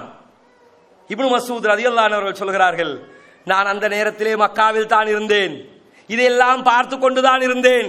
நபிகள் நாயகத்திற்கு இந்த அநியாயம் நடக்கும் போது நான் அருகிலே இருந்தேன், கையால் ஆகாதவனாக இருந்து விட்டேன். என்னால் அதை தடுக்க முடியவில்லை. முடியுமாக இருந்திருந்தால் கண்டிப்பாக நான் தடுத்திருப்பேன், என்னால் முடியல. அப்படி நான் பதறிக்கொண்டிருக்கிற நேரத்தில் நபிகள் நாயகத்துடைய அருமை மகளார் பாத்திமா இளம் வயது சிறுமியாக இருந்தார்கள். பாத்திமா அழுகையோடு ஓடோடி வந்து நபிகள் நாயகம் ஸல்லல்லாஹு அலைஹி வஸல்லம் அவருடைய முதுகிலே இருந்த அந்த அழுக்குகளை எல்லாம் தூக்கி வீசி நபிகள் பெருமானார் ஸல்லல்லாஹு அலைஹி வஸல்லம் அவர்களை காப்பாற்றினார்கள். அன்றைக்கு பாத்திமா மட்டும் வந்திருக்காவிட்டால் நபிகள் நாயகத்திற்கு என்ன நடந்திருக்கும் என்பது தெரியாது. கஅபத்துல்லாஹ்வுல மக்கமா நகர்ல தான் பிறந்த ஊர்ல நபிகள் நாயகம் ஸல்லல்லாஹு அலைஹி வஸல்லம் அவர்களுக்கு ஏற்பட்ட இந்த துயரம் யோசிச்சு பாருங்க. நாம இப்படி பட்டமா? இந்த கொள்கைக்காக ரெண்டு பேர்த்த ஏச்சு பட்டமா? ரெண்டு இடத்துல அடி வாங்கி இருப்போமா? ஏதாவது இழந்திருப்போமா? கொள்கைக்காக உயிரையே இழப்பதற்காக துணிந்தார்கள் நபிகள் நாயகம் ஸல்லல்லாஹு அலைஹி வஸல்லம் அவருடைய அருமை தோழர்கள். எந்த அளவுக்கு கஷ்டப்பட்டார்கள்? நபிகள் நாயகம் ஸல்லல்லாஹு அலைஹி வஸல்லம் அவர்களை பற்றி ஆரம்பத்திலே இஸ்லாத்தை ஏற்றுக்கொண்ட நபி தோழர்கள் தொடர்பாக இப்னு மாஜாவிலே இடம்பெறக்கூடிய ஒரு செய்தி. என்ன செய்தி? கான அவ்வளமன் அலுகர இஸ்லாமஹு சபாத்துன். ஆரம்பத்திலே இஸ்லாத்தை ஏற்றுக்கொண்ட 7 நபர்கள். அதுல ஒருவர் யாரு தெரியுமா? ஆரம்பத்திலே இஸ்லாத்தை பிரச்சாரம் செய்தவர்களில் நபிகள் நாயகம் ஸல்லல்லாஹு அலைஹி வஸல்லம் அவர்கள், அபூபக்கர், அம்மார் ரலியல்லாஹு அன்ஹு அவர்கள், வா உம்முஹு சுமையா, அம்மாருடைய தாயார் சுமையா ரலியல்லாஹு அன்ஹு அவர்கள், அதே போன்று சுஹைப் ரலியல்லாஹு அன்ஹு அவர்கள், அதே போன்று பிலால் ரலியல்லாஹு அன்ஹு அவர்கள், அதே போன்று மிக்தாத் ரலியல்லாஹு அன்ஹு அவர்கள். இவங்கெல்லாம் ஆரம்பத்திலேயே இஸ்லாத்தை ஏற்றுக்கொண்ட இஸ்லாத்தினுடைய பட்டியலில் நுழைந்த மிக முக்கியமானவர்கள். இந்த ஹதீஸ்ல இந்த 7 பேர். இது இல்லாம கதீஜா ரலியல்லாஹு அன்ஹா, அலி ரலியல்லாஹு அன்ஹு, அபூபக்கர் சித்திக் எல்லாம் இருக்கிறாங்க. இதுல சொல்லப்படக்கூடிய 7 பேர். இந்த 7 நபர்களில் அறிவிப்பாளர் சொல்லுகிறார், நபிகள் நாயகம் ஸல்லல்லாஹு அலைஹி வஸல்லம் அவர்களுக்கு ஏதாவது பிரச்சனை வந்தால் அவரை காப்பாற்றுவதற்கு அவருடைய உறவுக்காரர் அபூ தாலிப் இருந்தார்கள். அபூ தாலிப் என்ன செய்வாரு? ரசூலுல்லாஹ் அவர் காபிர் தான், அவர் இஸ்லாத்துக்கு வரலதான். ஆனா இன்னைக்கு அபூ தாலிப் ரலியல்லாஹு அன்ஹு சொல்லிக்கிட்டு இருக்காங்க. அபூ தாலிபை முஸ்லீம் ஆக்கியாச்சு. அபூ தாலிப் ரலியல்லாஹு அன்ஹு அவருக்கு ஒரு கந்தூரி முடிஞ்சு போச்சா? என்ன ஆச்சரியம் தெரியுமா? தப்லீக் ஜமாத் எப்படி கந்தூரி ஓதுன்னு ஆச்சரியமா இருக்கு. எல்லா ஊர்களிலும், இலங்கையில பெரும்பாலான ஊர்களில் தப்லீக் ஜமாத் மக்கள் கந்தூரி ஓதுறாங்க. இந்தியாவில் கந்தூரி ஓதுறவனை அடிக்கிறது, விரட்டுறது, கந்தூரி ஹராம்னு பிரச்சாரம் பண்றது தப்லீக் ஜமாத். ஆனா ஸ்ரீலங்கால எல்லா அநியாயத்தையும் செய்யறது தப்லீக் ஜமாத். ஆச்சரியமா இருக்குது. அவங்களுக்கு தரீக்கத்துக்கு ஒத்தே வராது. இங்க மிக்ஸ் அச்சாரி ஜமாத் ஆயிட்டு அவ்வளவு அநியாயங்கள். நான் என்ன கேட்கிறேன்னு கேட்டா, இந்த ஆரம்பத்தில் இஸ்லாத்தை ஏற்றுக்கொண்ட நபித்தோழர்கள் இருக்கிறார்களே, இதுல நபிகள் நாயகத்தை அவருடைய உறவுக்காரர் அபூ தாலிப் பாதுகாத்துக் கொள்வார். என்ன பிரச்சனை வந்தாலும் என்ன மீறி நீ எதையும் செய்யக்கூடாது என்று சொல்லி அவர் நின்றுக்குருவாரு. காபிர் தான், ஆனா காப்பாத்திருவாரு. அவர் சொல்றதை சொல்ல விடுங்கப்பா அப்படின்றுவாரு. அபூபக்கர் சித்திக் ரலியல்லாஹு அன்ஹு அவர்களை அவருடைய குடும்பத்தார் பாதுகாத்துக் கொண்டார்கள். ஆனால் சுமையா ரலியல்லாஹு அன்ஹை பாதுகாப்பதற்கு யாரும் இல்லை. அம்மார் ரலியல்லாஹு அன்ஹுவை பாதுகாப்பதற்கு யாரும் இல்லை, சுஹைப் ரலியல்லாஹு அன்ஹுவை பாதுகாப்பதற்கு யாரும் இல்லை, பிலாலுக்கு உறுதுணையாக யாரும் இல்லை, மிக்தாத் ரலியல்லாஹு அன்ஹு அவர்களுக்கு உறுதுணையாக யாரும் இல்லை. அத்தனை பேரும் அனாதையாக விடப்பட்டவர்களை போன்று அனைவராலும் தண்டிக்கப்பட்டார்கள். எடுப்பார் கைப்பிள்ளை போன்று அவதிப்படுத்தப்பட்டார்கள், இழிவுபடுத்தப்பட்டார்கள், கஷ்டப்படுத்தப்பட்டார்கள். அம்மார் ரலியல்லாஹு அன்ஹுடைய குடும்பம், சுமையா ரலியல்லாஹு அன்ஹுடைய குடும்பம் கஷ்டப்பட்டு கொண்டிருக்கும் போது நபிகள் நாயகம் ஸல்லல்லாஹு அலைஹி வஸல்லம் இடத்தில் கேட்கிறார்கள், அல்லாஹ்வின் தூதரே, காலம் இப்படியே இருந்து விட போகிறதா? நாங்கள் காலாகாலத்திற்கு அடிவாங்குகிற சமூகமாகவே இருக்க போகிறோமா? எங்களுக்கு விமோசனமே கிடைக்காதா? மக்கமா நகரத்து மக்கள் எங்களை தாக்கிக் கொண்டே இருக்கிறார்களே, நாங்கள் என்ன செய்வது அல்லாஹ்வின் தூதரே? கொஞ்சம் பொறுமையாக இருங்க, அல்லாஹ் உங்களுக்கு வழிகாட்டுவான். நபிகள் நாயகம் ஸல்லல்லாஹு அலைஹி வஸல்லம் அவங்க சொல்றாங்க, எவ்வளவு கஷ்டமான நேரத்தில் கொஞ்சம் பொறுமையாக இருங்க, அல்லாஹ் வழிகாட்டுவான் என்கிறார்கள். பொறுமையின் உச்சகட்ட பொறுமை அது. பொறுமையா இருங்க என்று அந்த மாதிரி நேரத்தில் சொன்னாலே கோபம் வரும். நபி தோழர்கள் பொறுமை காத்தார்கள், நிம்மதியாக இருந்து அல்லாஹ் ஏதோ நமக்கு பண்ணுவான், அல்லாஹ்வுடைய உதவி இருக்கும், அல்லாஹ்வுடைய கொள்கை இது, நாம இந்த மார்க்கத்துக்காக கஷ்டப்படுறோம், எதுவும் நடக்காது. பிலால் ரலியல்லாஹு அன்ஹு அவர்களை இரும்புகளால் அடிப்பார்களாம், இரும்பு ஊசிகளால் குத்துவார்கள். 2 காரணம். ஒன்று, அவர் இஸ்லாத்தை ஏற்றுக்கொண்டார். 2, அடிமையாக இருந்தும் இஸ்லாத்தை ஏற்றுக்கொண்டார். எப்படி தெரியுமா? அது ஒரு இழிவாக பார்ப்பாங்க. இந்த ஏகத்துவ கொள்கையை ஏற்றுக்கொள்றதுல மிக முக்கியமானவங்களா யாருமா? கோடீஸ்வரன் இருப்பானா? இந்த ஜமாத்துல எத்தனை கோடீஸ்வரன் இருக்கான்? எண்ணி பார்க்கறதுக்கு 1-2 கூட இல்ல, ஒருத்தர் 2 பேர் லட்சாதிபதியா இருப்பாங்க. அவ்வளவுதான். இந்த சத்திய கொள்கை யாருக்கு கிடைக்கும் தெரியுமா? முதலாக படித்த மகான்களுக்கு கிடைக்காது. சில ஜமாத்துக்கள் பீத்திக் கொள்கிறார்கள், எங்களிடத்தில் இருப்பவர்கள் எல்லாம் படித்தவர்கள், அறிவாளிகள், அறிவு ஜீவிகள், புத்திசாலிகள். புத்திசாலின்னா நேர்வழி கிடைச்சிருமா? அறிவாளி எத்தனை பேர் முட்டாப்பாயிலா இருக்கான் தெரியுமா? இந்த இந்தியாவில் ஒருத்தர் ஜெயலலிதாக்கு தீர்ப்பு கொடுத்திருக்காங்க, பாத்தீங்கல்ல? கணக்கு போட்டதுல 17 கோடி நஷ்டம். கணக்கு கூட்ட தெரியல, உயர் நீதிமன்ற நீதியரசரா. என்னையா என்ன நீதியரசர் நம்ம நாட்டில் பாக்குறோம்ல? உயர் நீதிமன்ற நீதியரசரா இருக்கிறாரு, அருமையான தீர்ப்பு சொல்றாரு, பக்காவான தீர்ப்பு, சூப்பர் தீர்ப்பு, எல்லாராலையுமே வர்ணிக்கப்படுகிற தீர்ப்பு. வெளியில வர்ற நேரத்தில் சிலையை கும்பிட்டு வந்துடுறான். என்ன உனக்கு அவ்வளவு சத்தியத்தை, அவ்வளவு சட்டத்தை படிச்சு கரைச்சி குடிச்சு இவ்வளவு அருமையா தீர்ப்பு சொல்றதுக்கு அறிவை தந்த ரப்பு நேர்வழியை கொடுக்கல. பாத்தீங்களா?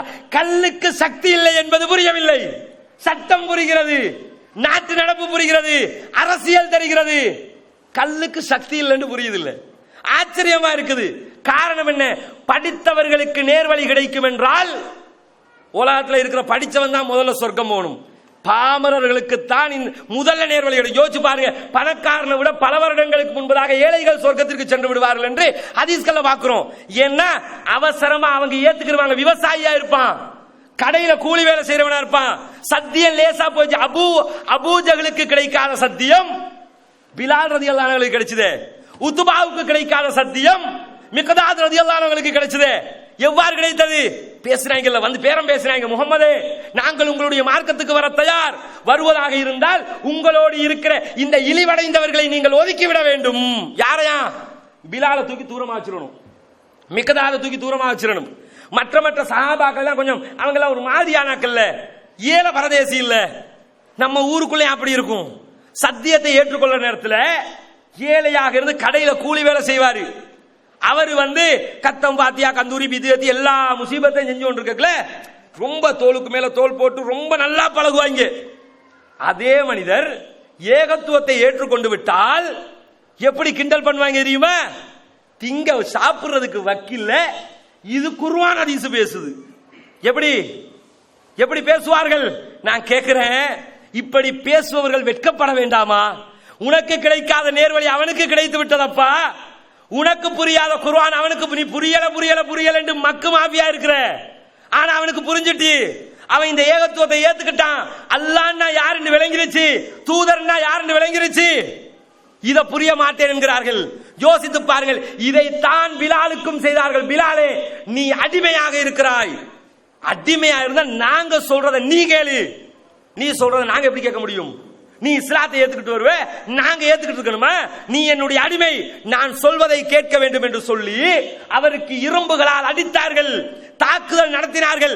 கழுத்திலே கயிற்றை கொழுவி சிறுவர்களின் கைகளில் கொடுத்து விடுவார்களாம். மக்கமா நகரத்தின் கற்குழிகளில் எல்லாம் இழுத்துக் கொண்டு திரிவார்களாம் சிறுவர்கள். யோசித்து பாருங்க, மக்காவுக்கு போனவங்களுக்கு தெரியும்.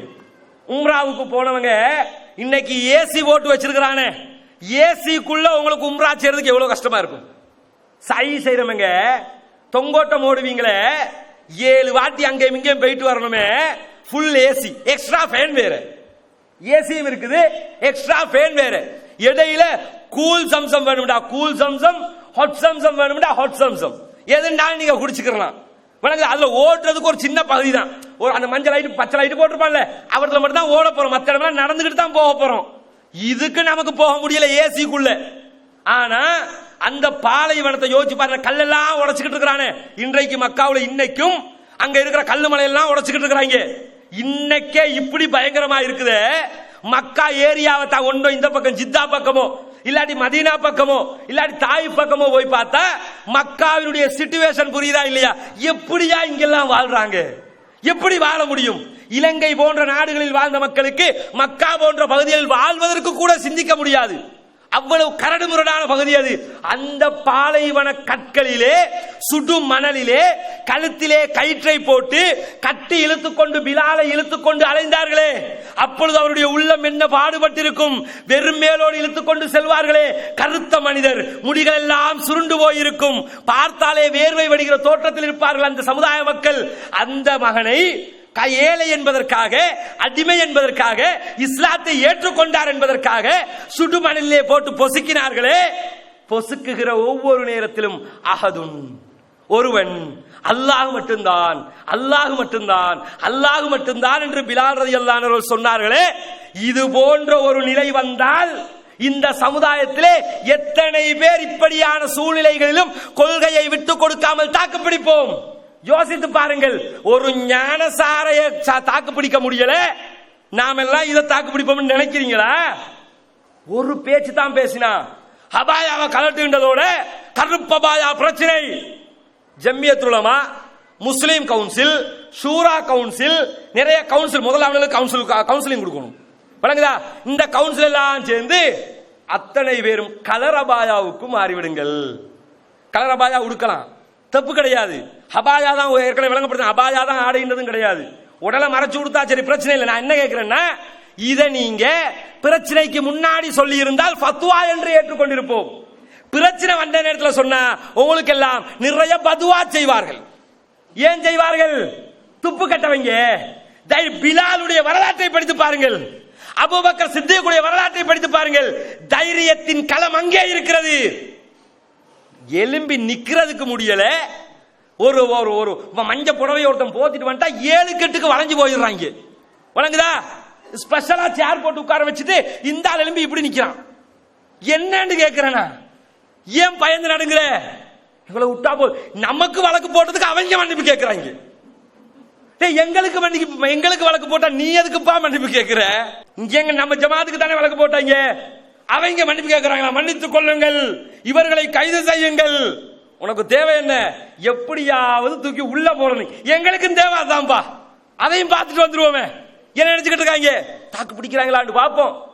நாங்க தாக்கு பிடிச்ச அல்ஹம்துலில்லாஹ். பாத்தியல்ல இந்த கொள்கைக்கு அல்லாத அந்த வெற்றி என்ன? கடந்த காலங்களில் மஹிந்த ராஜபக்சேவுடைய ஆட்சி காலத்தில் கூட இந்த ஜமாத்தை ஒருத்தனும் ஒண்ணு கூட செய்ய முடியாம போயிடுச்சு. பார்த்தோம்ல, ஏதாவது செய்ய முடிஞ்சதா? அல்லாஹ் கொள்கைக்கு தந்த வெற்றி. அத்தனை பேரும் நடுங்கினார்கள், பள்ளி உடைப்பென்றால் பயந்தார்கள், களத்துல போய் நின்றோம், எதனாலும் செஞ்சுக்க, சுட்டு தள்ளுண்டோம். மாளிகாவத்தில் ஆர்ப்பாட்டம் நடத்தினா பிக்குமார் வந்துருவாங்க, பிரச்சனையாயிரும், வர சொல்லு. அவங்களா நாங்களாண்டு பாத்துறோம். வந்தாங்க, பார்த்தமா இல்லையா? ஏன் கேட்கிற? கொள்கையை சுமந்தவர்கள். அவன் முஷ்ரிக், லா புர்ஹான லஹு, முஷ்ரிக்குகளுக்கு ஆதாரம் இருக்காது, திருமறை குர்ஆன் சொல்லுகிறது. ஏன் பயப்பட வேண்டும்? இஸ்லாமிய வரலாற்றை படிச்சு பார்த்தா எவனும் பயப்பட மாட்டான். அன்றைக்கு பயப்படாமல் அவர்களுடைய ஆட்சி காலத்திலேயே அவர்களுக்கு எதிராக பேசினோம். இன்றைக்கு சின்னொரு ஆட்சி மாற்றம் நடந்ததுதான் மிச்சம். ஞானசார அட்டானந்த தேரர் வந்து சொல்றாரு, எங்களை ரொம்பவே கஷ்டப்படுத்துறாங்க, நிறைய வழக்குகள், தாக்கு பிடிக்க முடியல, ஜப்பானுக்கு போனால் வர்றதுக்கு யோசிச்சுட்டு இருக்கிறாங்க. ஏன் பெரும்பான்மை மக்கள், அதுவும் ஒரு பௌத்த மதகுரு, ஏன் பயப்படுகிறீர்கள்? தைரியமா எதிர்கொள்ளுங்க. உங்க காலத்துல நாங்க எதிர்கொண்டவை சிறுபான்மையாக இருந்து காரணம் என்ன தெரியுமா? நம்மிடத்தில் சத்தியம் உண்டு, அவனிடத்தில் சத்தியம் இல்லை. இதை புரிய முடியாதாக்கள் உலமா சபை ஃபத்வா வேற. ஃபத்வா ஹலால் சர்டிபிகேட் வாபஸ் வாங்காதீங்கன்னு கால்ல விழுந்து கெஞ்சாத குறையா கேட்டா என்னன்னா, இல்ல நாங்க நாளைக்கு கன்ஃபார்மா வாங்க மாட்டோம்ட்டாங்க. அடுத்த நாள் பார்த்தா ஹலால் சர்டிபிகேட் வாபஸ். போன கிழமை ஒருத்தர் ஹலால் சர்டிபிகேட் வாங்குறதுக்கு HACக்கு போயிருந்தாரு. இந்த ஹலால் ஜமியத்துல் உலமாவுடைய ஹலால் கமிட்டி இப்ப பிரைவேட் கம்பெனி ஆக்கி அவங்க கண்காணிப்புல இருக்குது. போன ஒரு போட்டோ எடுத்து காட்டி, ஒரு இடத்தை இப்படி காட்டி, பாத்தீங்களா இந்த இடத்துல இந்த ஃபைல் ஒன்றையும் காணும், சரி இந்த இடத்துல இருந்த ஃபைல் இதுதான், ஒரு போட்டோ காட்டியாச்சு, சரி இந்த ஃபைல் எல்லாம் கொண்டு போய் பொதுபல சேனாவுக்கு கொடுத்தது ஸ்ரீலங்கா தௌஹீத் ஜமாத் உங்களுக்கு தெரியுமா? அவருக்கு தெரியாது, போனவர் நம்மால். அப்படியா கொஞ்சம் நீங்க அந்த இடத்துல இருந்து அவுட் ஸ்பீக்கர் போட்டு போன் அடிச்சிட்டாரு. என்ன ஆச்சியார் இப்படி செஞ்சீங்களாமே, செஞ்சிருக்க கூடாது தானே, அநியாயம் தானே. அப்படியா ஒரு வாதத்துக்கு நாம தான் செஞ்சோம்னாலே எங்க ஆபீஸுக்குள்ள வந்து ஒரு பேப்பரை கூட ஒத்தனாலையும் எடுத்துட்டு போக முடியாது. எங்க ஆபீஸுக்குள்ள வந்து ஒரு பேப்பரை சும்மா எடுத்துட்டு போயிட முடியுமா? ஓ ஆபீஸுக்குள்ள நுழைஞ்சு அவ்வளவு ஃபைல் எடுத்துட்டு போயிருக்கோமே, கூறு கட்டதனமா எங்க பாத்துக்கிட்டு இருந்தீங்க? அப்ப வெக்கம் இல்லாம சொல்லிருக்காங்க பாருங்க, அவ்வளவு ஃபைல தூக்கிட்டு போனேன். அப்ப எங்கடா இருந்தீங்க நீங்க எல்லாரும்? நான் என்ன கேக்குறேன், நாங்க ஃபைல கொண்டு கொடுக்கணுமா அவனுக்கு? நாங்க ஃபைல கொண்டு கொடுத்திருந்தா எங்க வழக்கு எப்பயோ இல்லாம போயிருக்குமே, ரொம்ப அந்நியோன்யமாவில இருந்திருப்போம். என்னன்னா அப்ப உடனே என்ன செஞ்ச, உடனே ஒரு பத்திரிகையாளருடைய ஒரு பிரபல பேப்பருடைய ஆசிரியருடைய போன் நம்பர் அனுப்பி, தைரியம் இருந்தா ஜமியத்துல் உலமா இந்த இருக்கு பத்திரிகை ஆசிரியருடைய போன் நம்பர், இவருக்கு இந்த நியூஸை கொடு, பப்ளிசிட்டி பண்ணட்டும், SLTG அழிஞ்சு போயிடும். உனக்கு தேவைதானே? என்னன்னா போற போக்குல கேட்கிறவன் கேனையனா இருந்தா கிணத்துக்குள்ள திமிங்கிலம் இருக்குன்னு சொன்னாலும் சொல்லுவாங்க. தைரியம் இல்லாத தனம், கொள்கை அறியாத தனம், இஸ்லாமிய வரலாற்றை புரியாத தனம், கொள்கையை விட்டு கொடுத்து சமுதாயத்தை அழிக்கிற சூழ்நிலைக்கு சென்று விட்டார்கள். ஆனால் இஸ்லாமிய வரலாறு அப்படிப்பட்டதில்லை. யோசித்து பாருங்கள், அஸ்மா பின்த் அபீ பக்கர் ரலியல்லாஹு அன்ஹா அவர்கள் இஸ்லாமிய வரலாற்றில் பொன்னெழுத்துக்களால் பொதிக்கப்பட வேண்டிய ஒரு பெண்மணி அஸ்மா ரலியல்லாஹு அன்ஹா அவர்கள். அத்தனை பேரும் ஹிஜ்ரத்து செல்கிறார்கள், ஒவ்வொருவராக ஹிஜ்ரத்துக்கு சென்று விட்டார்கள். அஸ்மா ரலியல்லாஹு அன்ஹா அவர்கள் ஹிஜ்ரத்து செய்கிறார்கள், நாடு துறந்து மக்காவை விட்டு மதீனாவுக்கு வருகிற நேரத்தில் அஸ்மா ரலியல்லாஹு அன்ஹா எப்படி வருகிறார்கள் தெரியுமா? அத்தனை பேரும் தனி மனிதர்களாக சென்றார்கள். அன்னை அஸ்மா ரலியல்லாஹு அன்ஹா அவர்கள் மாத்திரம் 2 பேராக செல்கிறார்கள். காரணம், நிறைமாத கர்ப்பிணியாக இருந்தார்கள். ஒரு கர்ப்பிணி பொம்பளை, ஒரு கர்ப்பிணி பெண்மணி கொஞ்சம் நடக்க முடியுமா? நடக்க சொல்லுவான், கடைசி பீரியட்ல நடக்க சொல்லுவானா இல்லையா?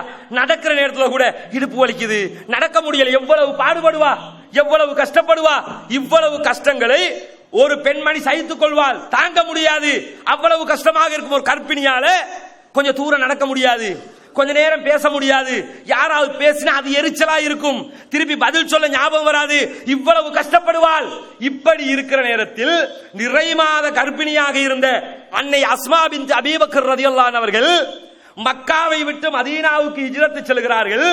போகிற நேரத்தில் இடைவெளியிலேயே அஸ்மா ரலியல்லாஹு அன்ஹா அவர்களுக்கு குழந்தை கிடைத்து விடுகிறதாம். யோசிச்சு பாருங்க, போற வழியிலே குழந்தை கிடைச்சிருது, தாங்க முடியுமா? ஏன் தாங்கிக்கிட்டாங்க தெரியுமா? இது இஸ்லாத்திற்கான பயணம். பெண்கள் அத்தனை பேரும் கவனிக்க வேண்டிய உன்னிப்பான சம்பவம் இது. யோசித்து பாருங்கள், மார்க்கத்திற்காக எந்த அளவுக்கு தியாகத்தை இந்த இஸ்லாமிய வரலாற்று நாயகிகள் செய்திருக்கிறார்கள் என்று நாம செய்வோமா? ஒரு நாளைக்கு ராதிகாவை பார்க்கலன்னா தூக்கமே போகாது நம்ம சமுதாயத்துக்கு. ஒரு நாளைக்கு நாடகம் மிஸ் ஆயிட்டுன்னா அவ்வளவுதான், அழுது கேட்பாங்க, என்ன நடந்துச்சோ, போன் போட்டாவது கேட்டுக்கிறோம், யாத்தியாவது என்ன நடந்துச்சு பாத்துக்க முடியாம போயிடுச்சு. புருஷன் அந்த டைம் பார்த்து காக்கல் சிட்டிக்கு கூட்டு போயிட்டான், அந்த டைம் பார்த்து எங்கேயாவது கூட்டு போயிட்டான் பாரு. இப்ப என்ன, இப்ப வெளியே போனா கொஞ்சம் நீங்க அதெல்லாம் உங்க ஐபோன் கொஞ்சம் தாங்க, உடனே நெட்ல போய் டிவியை பார்த்தாச்சு, கொஞ்சம் நீங்க ½ அன் அவருக்கு சும்மா இருங்க, சார்ஜ் இல்ல பரவாயில்ல கொஞ்சம் நீங்க ஏதாவது பவர் பேங்க் இருந்தா தாங்க மாட்டிக்கிறேன், போன்லயாவது பார்த்து முடிச்சிருவோம் நிலைமை. யோசித்து பாருங்க, இன்றைக்கு குர்ஆனுக்கு கொடுக்காத கண்ணியம், ஹதீஸ்களுக்கு கொடுக்காத கண்ணியம், இஸ்லாமிய வரலாற்றுக்கு கொடுக்காத கண்ணியம், ஏதோ ஒரு புறம்போக்கு கொடுக்க வேண்டிய நிலைமைக்கு இந்த சமுதாயம் தள்ளப்பட்டு விட்டது, பெண்கள் தள்ளப்பட்டு விட்டார்கள். ஆனால் அஸ்மா பின்த் அபீ பக்கர் ரலியல்லாஹு அன்ஹா அவர்கள் பாலைவன சுடுமணலிலே சென்று பாதி வழியிலேயே குழந்தையை பிரசவிக்கிறார்கள். பிரசவித்த குழந்தையை நபிகள் பெருமானார் ஸல்லல்லாஹு அலைஹி வஸல்லம் அவர்களிடத்தில் எடுத்து வந்து சொல்கிறார்கள், அல்லாஹ்வின் தூதர் அவர்களே, எனக்கு குழந்தை கிடைத்து விட்டது, இந்த குழந்தைக்கு நான் பால் ஊட்டவில்லை, முதலாக உங்களிடத்தில் தான் கொண்டு வந்து தருகிறேன். நபிகள் நாயகம் ஸல்லல்லாஹு அலைஹி வஸல்லம் அவங்க குழந்தைய கையில் எடுத்து தஹ்னீக் செய்றாங்க. பேரிச்சம்பழத்தை மென்று அதனுடைய எச்சில் ரசூலுல்லாஹ்வுடைய எச்சில் எடுத்து குழந்தையின் வாயிலே வைத்து விடுகிறார்கள். அந்த குழந்தைக்கு முதலாக அதனுடைய உடலுக்குள் சென்ற உணவு நபிகள் நாயகம் ஸல்லல்லாஹு அலைஹி வஸல்லம் உடைய எச்சில் என்று சொல்லி அந்த ஹதீஸிலே பார்க்கிறோம். அப்பொழுது அன்னை அஸ்மா பின்த் அபீ பக்கர் ரலியல்லாஹு அன்ஹா சொல்கிறார்கள், மக்கா மதீனாவிலே இருந்த யூதர்கள் எல்லாம் ஒரு பொய்யை பரப்பிக் கொண்டிருந்தார்கள். என்ன பொய்யை பரப்பினாங்களா? முகம்மதுக்கும் அவருடைய கூட்டத்தாருக்கும் குழந்தையே கிடைக்காது. ஏன்? நாங்கள் அவர்களுக்கு சூனியம் செய்து விட்டோம். இன்னைக்கு ஒரு கூட்டம் சூனியம் சாகுறாங்கல்ல, கேட்பாங்க சூனியத்துக்கு சக்தி இல்லை என்று ரசூலுல்லாஹ்வுடைய காலத்துல ஏதாவது சம்பவம் இருக்குதா? இந்த சம்பவத்தை பல இடத்துல சொல்றோம். அத்தனை பேரும் சொன்னார்களாம், மதீனாவிலே இருக்கிற முகம்மதுடைய சமூகத்திற்கு குழந்தை கிடைக்காது, காரணம் நாங்கள் சூனியம் வைத்து விட்டோம். அஸ்மா பின்த் அபீ பக்கர் ரலியல்லாஹு அன்ஹா சொல்கிறார்கள், மதீனத்து யூதர்களுடைய முகத்திரையை அல்லாஹ் கிழித்தான், அவர்களை பொய்யர்கள் என்று காட்டினான், எனக்கு குழந்தையை தந்து சூனியத்தை பொய்ப்பித்து விட்டான். அன்னைக்கே அபேசா, இன்றைக்கு அகோரி மணிகண்டன் வந்து அபேசா தேவல, அன்னைக்கே சீன் அவுட். அது இன்னைக்கு ரெண்டாவது அகோரி மணிகண்டன் வழங்குதா? அன்னைக்கு ரசூலுல்லாஹ்வுடைய காலத்திலேயே இதுக்கு சக்தி இல்ல, குழந்தை கிடைக்காது, சூனியம் வச்சுட்டோம்டாங்க. அல்லாஹ் புள்ளைய கொடுத்து நீ பொய்கார படுவாவிடான்ட்டான். எவ்வளவு யோசித்து பாருங்கள், எவ்வளவு கொள்கை தெளிவு இருந்தால் இந்த விஷயங்கள் எல்லாம். அஸ்மா ரலியல்லாஹு அன்ஹாவுக்கு ஒரு பேர் இருந்தது, தாத்துன் நதாக்கை அல்லது தாத்துன் நிதாக்கை. இரண்டு கச்சுடையவள், இரண்டு புடவைக்காரி என்று பொருள் அதற்கு. அஸ்மா ரலியல்லாஹு அன்ஹாவுக்கு ஒரு புனை பேர் என்ன? இரண்டு புடவைக்காரி. ஏன் இரண்டு புடவைக்காரி என்று பெயர் தெரியுமா? நபிகள் பெருமானார் ஸல்லல்லாஹு அலைஹி வஸல்லம் அவர்களும் அபூபக்கர் சித்தீக் ரலியல்லாஹு அன்ஹு ஹிஜ்ரத் செய்கிற நேரத்தில் ஹிஜ்ரத்திற்காக போவதற்கு உணவை தயார் செய்கிறார்களாம். உணவை தயார் செய்து அந்த உணவை கட்டி கொடுப்பதற்கு எதுவுமே இல்லை. கட்டி கொடுக்கணும் உணவை, கட்டி எதுல கொடுக்கிறது? ஒண்ணுமில்ல. தன்னிடத்தில் இருந்த புடவை, தான் பயன்படுத்துகிற புடவைய ரெண்டாக கிழிச்சு ஒன்றை தனக்குரிய முந்தானையாகவும் இன்னொன்றை உணவு கட்டுகிற கட்டு சாதனமாகவும் பயன்படுத்தி கட்டி வாப்பட கையில கொடுப்பாங்க, எடுத்துக்கிட்டு போங்க, கொடுத்து அனுப்புவாங்க. இதுக்கு தான் இரண்டு புடவைக்காரி என்ற பெயர் அஸ்மா பின்த் அபீ பக்கர் ரலியல்லாஹு அன்ஹுவுக்கு உண்டாகியது. இந்த அஸ்மா ரலியல்லாஹு அன்ஹர்கள் ஹிஜ்ரத்தின் போது செய்த தியாகம் இருக்கிறது, எண்ணில் அடங்காது, நினைத்து கூட பார்க்க முடியாது. அது மாத்திரமல்ல, இந்த ஹிஜ்ரத் இருக்கிறதே அதற்கென்றோ தியாகம் இருக்கு. ஊரை விட்டு போறது முடியுமாங்க? ஊரை விட்டு ஜொப்புக்கு போறது வேற, தொழிலுக்காக போறது வேற. எத்தனை வருஷம் வெளிநாட்டில் கிடக்குறான், 10 வருஷம் வெளிநாட்டில் வேலை செஞ்சாலும் 11வது வருஷம் இந்த ஊருக்கு வரணும் என்று ஆசை வருகிறதா இல்லையா? ஏன்னா நான் பிறந்த ஊரு, நல்ல சம்பளம், செழிப்பான வாழ்க்கை, கோடி கோடியான சம்பளங்கள் எல்லாம் கிடைக்கும், காரு பங்களா வீடுன்னு யூரோப்பிலே செட்டில் ஆகலாம். அவ்வளவு கிடைத்தாலும் ஐரோப்பாவிலே வாழ்ந்தாலும் எனக்கு என்ன நாடுதான் வேணும். பிச்சை எடுத்தாலும் ஏன் நாட்டில் பிச்சை எடுத்துக்கிறேன், வர்றமா இல்லையா? காரணம் என்ன? ஊரை பிரிஞ்சு, அது பிறந்த ஊர்னா.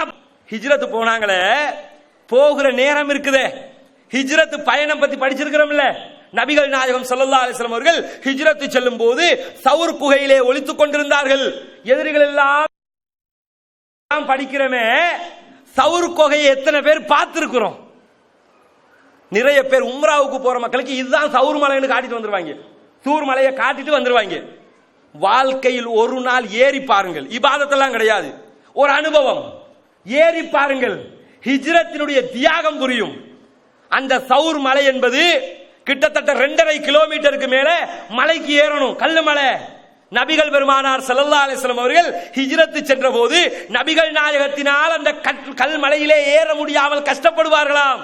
அப்பொழுது அபூபக்கர் சித்தீக் ரலியல்லாஹு அன்ஹு அவர்கள் நபிகள் நாயகம் ஸல்லல்லாஹு அலைஹி வஸல்லம் அவர்களை தூக்கி கொண்டு நடந்து மலையிலே ஏறுவார்கள். தனியா ஏறுறதுக்கே கஷ்டம். இந்த காலத்துல ஒரு இளம் வாலிபனுக்கு கூட தனியா ஏறுறதுக்கு கஷ்டம்.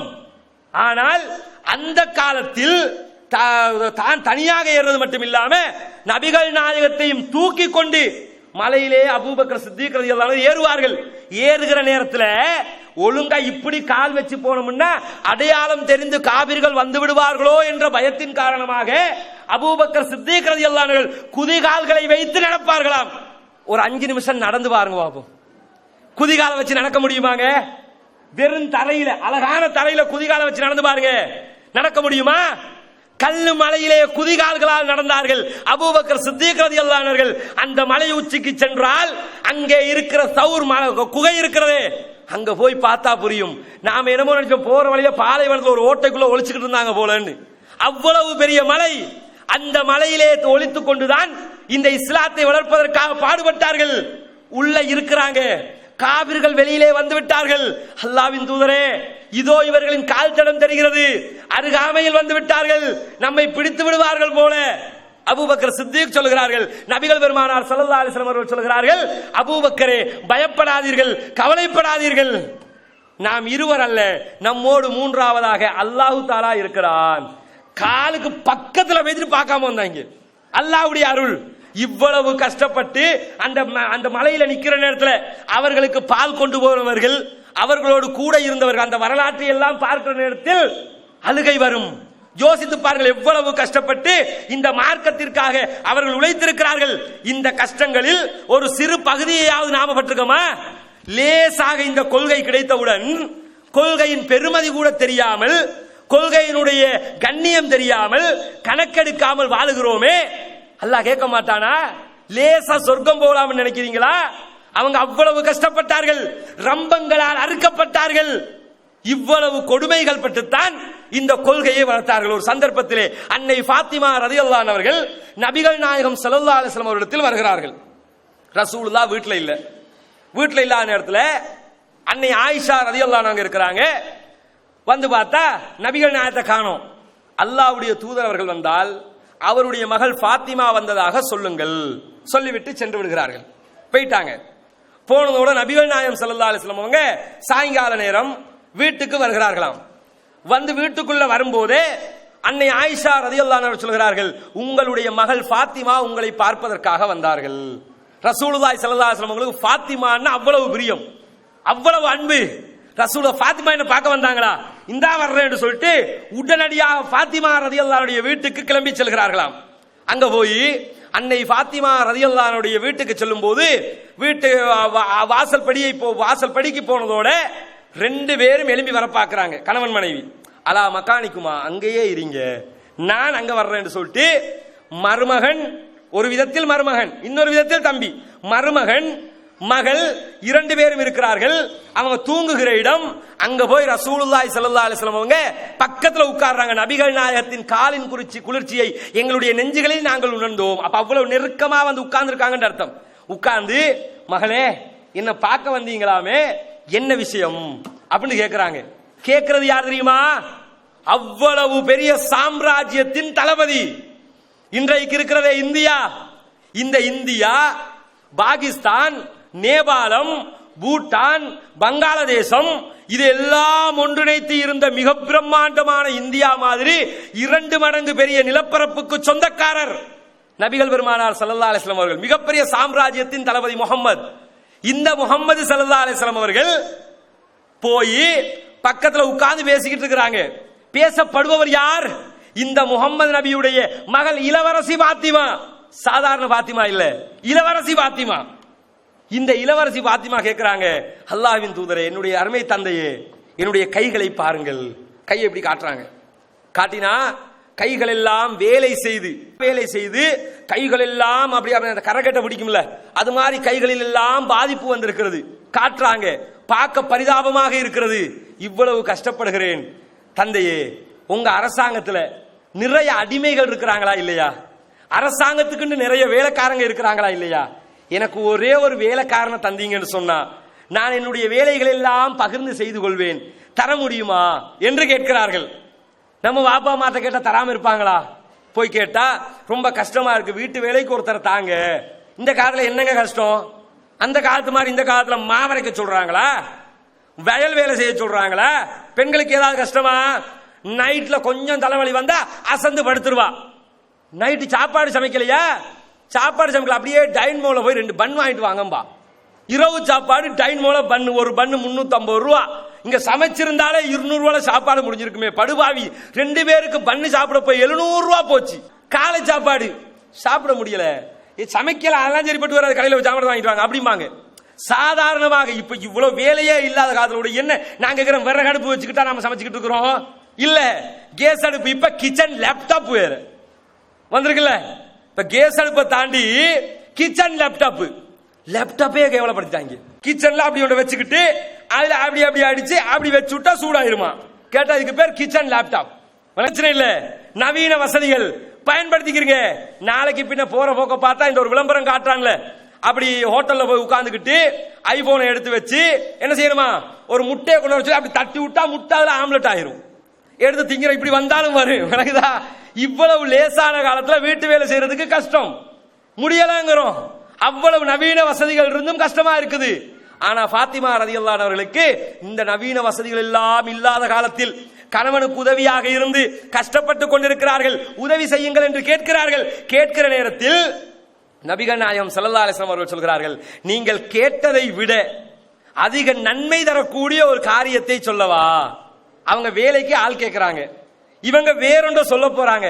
சொல்லுங்கள், ஏற்றுக்கொள்கிறேன் அப்படிங்கிறாங்க. சொன்னதோட நபிகள் நாயகம் ஸல்லல்லாஹு அலைஹி வஸல்லம் அவர்கள் சொல்கிறார்கள், நீங்கள் இரவிலே தூங்குகிற நேரத்தில் அல்ஹம்துலில்லாஹ் சுப்ஹானல்லாஹ் என்று 33 தடவை சொல்லுங்கள், அல்ஹம்துலில்லாஹ் என்று 33 தடவை சொல்லுங்கள், அல்லாஹ் அக்பர் என்று 34 தடவை சொல்லுங்கள். சொல்லிவிட்டு தூங்குங்கள், நிம்மதியான தூக்கத்தை அடைவீர்கள். இதை சொல்லிட்டு தூங்குங்க, இது உங்களுக்கு போதுமானது என்று சொல்லி நபிகள் நாயகம் சொல்கிறார்கள். அப்படியே செய்கிறேன் அருமை தந்தையே என்று சொல்லி அன்னை ஃபாத்திமா ரலியல்லாஹு அன்ஹா அவர்களும் ஏற்றுக்கொள்கிறார்கள். யோசித்து பாருங்கள், வீட்டு வேலை செய்ய முடியல, கஷ்டமா இருக்கு, இளவரசி கேட்கிறாங்க, வேற யாரும் கேட்டாலும் பரவாயில்லை. இந்த காலத்துல ஒரு அரசனுடைய மகள் இப்படி நடப்பாளா? பார்த்தமில்ல, நாட்டில் இருந்த அத்தனை லம்போகினியும் மஹிந்த ராஜபக்ச வீட்டுல இருந்திருக்குது. பார்த்தமில்ல. நான் கேட்கிறேன், பிளைட்ட கண்டுபிடிக்கிறாங்க, என்னடான்னு பார்த்தா முடுக்குள்ள பிளைட் இருக்குது. இன்னொரு பக்கம் பார்த்தா சிஎஸ்என் இந்த கால்டன் சேனல் இருக்குல்ல, கால்டன் சேனலுடைய லாரியை கண்டுபிடிக்கிறாங்க. என்னடான்னு பார்த்தா எல்லாம் ஆட்சி காலத்தில் அபேஸ் பண்ணினது. எப்படி வாழ்ந்தாங்க? வாழ்ந்தால் மஹிந்த ராஜபக்ச மகன் மாறி வாழணும் என்ற அளவுக்கு காட்டினால. பஸ்ஸுக்குள்ள ஹோட்டலை வச்சிருக்காங்க. 2 பஸ் பிடிச்சானா இல்லையா? பஸ் எடுத்து பார்த்தா பஸ்ஸா இது 5 ஸ்டார் ஹோட்டலா மாதிரி சந்தேகம் வருது. அவ்வளவு ஆடம்பர வசதிகள். ஒவ்வொருத்தன் இப்படி அனுபவிக்கிற நேரத்தில் உழைப்பதற்கு ஒருவரை உதவிக்கு தாருங்கள் என்று கேட்கிறார்கள். அது வேணாமா, நைட்ல தூங்கும் போது இப்படி இப்படி செஞ்சுக்கிறங்க என்று சொல்றாங்க. நான் அப்படியே செய்கிறேன் என்று ஏத்துவிட்டு சென்றார்களே, இந்த தியாகத்தின் தேக்கரண்டி அளவு தியாகத்தையாவது இன்றைய சமுதாய பெண்கள், இன்றைய நம்முடைய தாய்மார்கள் செய்ய முடியுமா? செய்திருக்கிறார்களா? கொள்கைக்காக செய்வார்களா? சொல்லி பாருங்க பார்ப்போம். வீட்டுக்கு ஒரு வேலைக்காரி எடுத்தாங்கன்னா அதெல்லாம் தேவலம்மா. நைட்ல தூங்கும் போது சுபஹானல்லாஹ் 33 தடவை, அல்ஹம்துலில்லாஹ் 33 தடவை, அல்லாஹ் அக்பர் 33 34 தடவை சொல்லுமான்னு சொல்லி பாருங்க. லூசனா இருப்பான் போல் இருக்கு புருஷன் சொல்லி லூசனை கல்யாணம் கட்டித்தான்ட்டாங்க. அப்படித்தான் சொல்லுவா. இது நைட்ல தூங்கும் போது எல்லா துவாவையும் ஓதத்தான் செய்யறோம், அதெல்லாம் கரெக்டா செய்யறோம், வீட்டு வேலை காலை கூட்டுவா, அப்படித்தான் சொல்லுவாங்க. போய் பேசி பாருங்க அப்ப தத்துவம் பக்கத்துல உட்கார வச்சு. கண்ணே கண்மணியே, அன்பே பவளமே முத்தே எல்லாம் சொல்லுங்க. எல்லாத்தையும் கேட்டுக்கிட்டு இருப்பா. வளமைக்கு மாத்தமா பேசுறான், இன்றைக்கு ஏதோ நடக்க போகுது, யோசிச்சுக்கிட்டே இருப்பா. கேட்டுவிட்டு வீட்டு வேலைக்கு ஆள் கேட்டீங்க, விசாரிச்சு பார்த்தேன், ஒரு 25,000 ரூபாய் செலரி கேட்கறாங்க. நமக்கு வர்ற வருமானத்தில் அதெல்லாம் பத்தாது, தாக்கு பிடிக்க முடியாது, நிறைய சிக்கல்கள் இருக்குதுமா. அதனால வீட்டு வேலைக்கு ஆள் வேணாம், இருக்கிற வேலையை நாம கலந்து பகிர்ந்து செஞ்சுக்கிருவோம், வேற ஏதாவது பாத்துக்கிறோமே. ரசூலுல்லாஹ் அருமையான ஒரு வழிகாட்டல் காட்டி இருக்கிறாங்க. ஃபாத்திமாவுக்கு இப்படித்தான் சொல்லி கொடுத்தாங்க. ஆமா, இவர் ரசூலுல்லாஹ் சொல்ற மாதிரி எல்லாத்தையும் செஞ்சிடறாரு, எனக்கு மட்டும் சொல்லி தர வந்துட்டாரு. சொல்லுவாங்களா இல்லையா? வருமா இல்லையா? ரசூலுல்லாஹ் சொன்னதை முழுமையா செய்ய முடியாவிட்டாலும் அவருக்கு முடிஞ்சதை செய்யறாரா இல்லையா? அதை பார்க்க மாட்டா. நீங்க எல்லாம் கரெக்டா தானே இருக்கிறீங்க, நீங்க வந்தா உங்களுக்கு தெரியும், காய்ச்சலும் தலைவலியும் தனக்கு வந்தால் தெரியும் அப்படிம்பாங்க. இதுதான் நம்ம வீட்டு நிலையா இருக்குமே தவிர இந்த ஹதீஸ ஃபாலோ அப் பண்ற நிலையாக இருக்குமா? சரி, வீட்டுக்கு வேலைக்கு ஆள் வைக்கலாம், நோ ப்ராப்ளம், தப்பெல்லாம் கிடையாது, கஷ்டமா தான் வச்சுக்கிறீங்க. அதைத்தானே ஃபாத்திமாவும் கேட்டாங்க. ஆனால் மார்க்கத்திற்காக என்ன செய்தோம்? இந்த மார்க்க செய்திகளை கொண்டு போய் சேர்ப்பதற்கு நாம் என்ன தியாகம் செய்தோம்? இந்த ஊருக்குள்ள ஏகத்துவம் போய் சேர்வதற்கு இன்னும் பல்லாயிரக்கணக்கான மக்கள் இருக்கிறார்கள். அவர்களுக்கு கொண்டு போய் சேர்க்க வேண்டாமா? வீடு வீடாக இந்த சத்தியத்தை சொல்ல வேண்டாமா? கொண்டு போய் சேர்த்து விட வேண்டாமா? நாளைக்கு அல்லாஹ் கேட்க மாட்டானா, இறைவா நான் இவனுக்கு பக்கத்து வீட்டில் தான் இருந்தேன், இவன் ஏகத்துவவாதியாக இருந்தான், ஆனால் எனக்கு இவன் கொள்கையை சொல்லவில்லை என்று சொல்லி பக்கத்து வீட்டுக்காரன் குற்றம் சுமத்த மாட்டானா மறுமை நாளிலே? ஏன் பார்க்க மாட்டேங்கிறோம்? இந்த தியாகத்தை செய்வதற்கு நாம் ஏன் தயாரில்லை? ஒரு சந்தர்ப்பம், இஸ்லாமிய வரலாற்றில் ஒரு முக்கியமான நபித்தோழர் முஸ்அப் இப்னு உமைர் ரலியல்லாஹு அன்ஹு அவர்கள். இந்த முஸ்அப் இப்னு உமைர் எப்படிப்பட்டவர் தெரியுமா? உஹது யுத்தத்திலே கொல்லப்பட்டு விடுகிறார்கள். முஸ்அப் இப்னு உமைர் ரலியல்லாஹு அன்ஹு அவர்கள் கொல்லப்பட்டவுடன் உஹது யுத்தத்திலே கலந்து கொண்ட மற்ற சில நபித்தோழர்களுக்கு ஒரு சந்தேகம் ஏற்படுகிறது. என்ன சந்தேகம்? ஒருவர் கொல்லப்பட்டிருக்கிறார், அவரை அடக்கம் செய்ய வேண்டும். அடக்கம் செய்வதற்கு கபன் துணி தேடிக்கொண்டு செல்கிறார்கள். கபன் துணியை எடுத்து அவருக்கு போர்த்தினால், காலை போர்த்தினால் தலை தெரிகிறது, தலையை போர்த்தினால் கால் தெரிகிறது. அடக்கம் செய்ய முடியல, கஃன் முழுமையாக இல்ல, கஃன் துணி போடணும். என்ன செய்யறது? ரசூலுல்லாஹி ஸல்லல்லாஹு அலைஹி வஸல்லம் இடத்தில் வந்து கேட்கிறார்கள், அல்லாஹ்வின் தூதரே, ஒருவர் மரணித்திருக்கிறார், நம்முடைய தரப்பை சேர்ந்தவர், ஆனால் அவரை அடக்கம் செய்ய வேண்டும். நாங்கள் அவரை அடக்கம் செய்வதற்கு கஃன் துணியால் அவரை போர்த்தினால், தலையை மூடினால் கால் தெரிகிறது, காலை மூடினால் தலை தெரிகிறது. நாங்கள் எப்படி இந்த இடத்தில் நடந்து கொள்வது? ரசூலுல்லாஹி ஸல்லல்லாஹு அலைஹி வஸல்லம் அவங்க சொல்றாங்க, அவர் யாருன்னு கொஞ்சம் காட்டுங்க, நான் பார்க்கிறேன். நேர நபிகள் நாயகம் அவர்கள் களத்திற்கு வந்து அவருடைய ஜனாசாவை பார்க்கிறார்கள், உடலை பார்க்கிறார்கள். பார்த்த நபிகள் நாயகம் ஸல்லல்லாஹு அலைஹி வஸல்லம் அவர்கள் பார்த்த மாத்திரத்திலே கண்ணீர் விட்டுக்கிறார்கள், அழுது விட்டு சொல்கிறார்கள், அன்பின் தோழர்களே, நீங்கள் என்னிடத்தில் சந்தேக நிவர்த்திக்காக வேண்டி வந்து கேட்டீர்களே, இவர் யார் தெரியுமா? இவர்தான் முஸ்அப் இப்னு உமைர். இந்த முஸ்அப் இப்னு உமைர் எப்படிப்பட்டவர் தெரியுமா? மக்காவில் இவருடைய வாழ்க்கை எப்படிப்பட்டது தெரியுமா? மக்கமா நகரிலே வரலாற்று செய்திகளில் பார்க்கிறோம். மக்கமா நகர வீதிகளில் முஸ்அப் இப்னு உமைர் நடந்து சென்றால் வீட்டுக்குள் இருப்பவர் சொல்லுவாராம், வீதியிலே செல்பவர் முஸ்அப் இப்னு உமைர் தான் என்று. காரணம் என்ன தெரியுமா? அவர் பூசுகிற வாசனை திரவியங்கள் அவ்வளவு காஸ்ட்லியானதாக இருக்கும், அவ்வளவு பெருமதியானதாக இருக்கும். அந்த வாசனை திரவியம் மாதிரி வேற யாரும் பூச முடியும். அவ்வளவு பெருமதியான செல்வந்தர், கோடீஸ்வரர், பணக்கார வீட்டு பிள்ளை. பணக்கார வீட்டு பிள்ளையின் மனதிலே சத்தியம் குடிகொள்கிறது. ஏகத்துவத்தை ஏற்றுக்கொள்கிறார், முகமது நபியுடைய கொள்கையை ஏற்றுக்கொள்கிறார், சத்தியத்தை லா இலாஹ இல்லல்லாஹ் ஏற்றுக்கொள்கிறார்.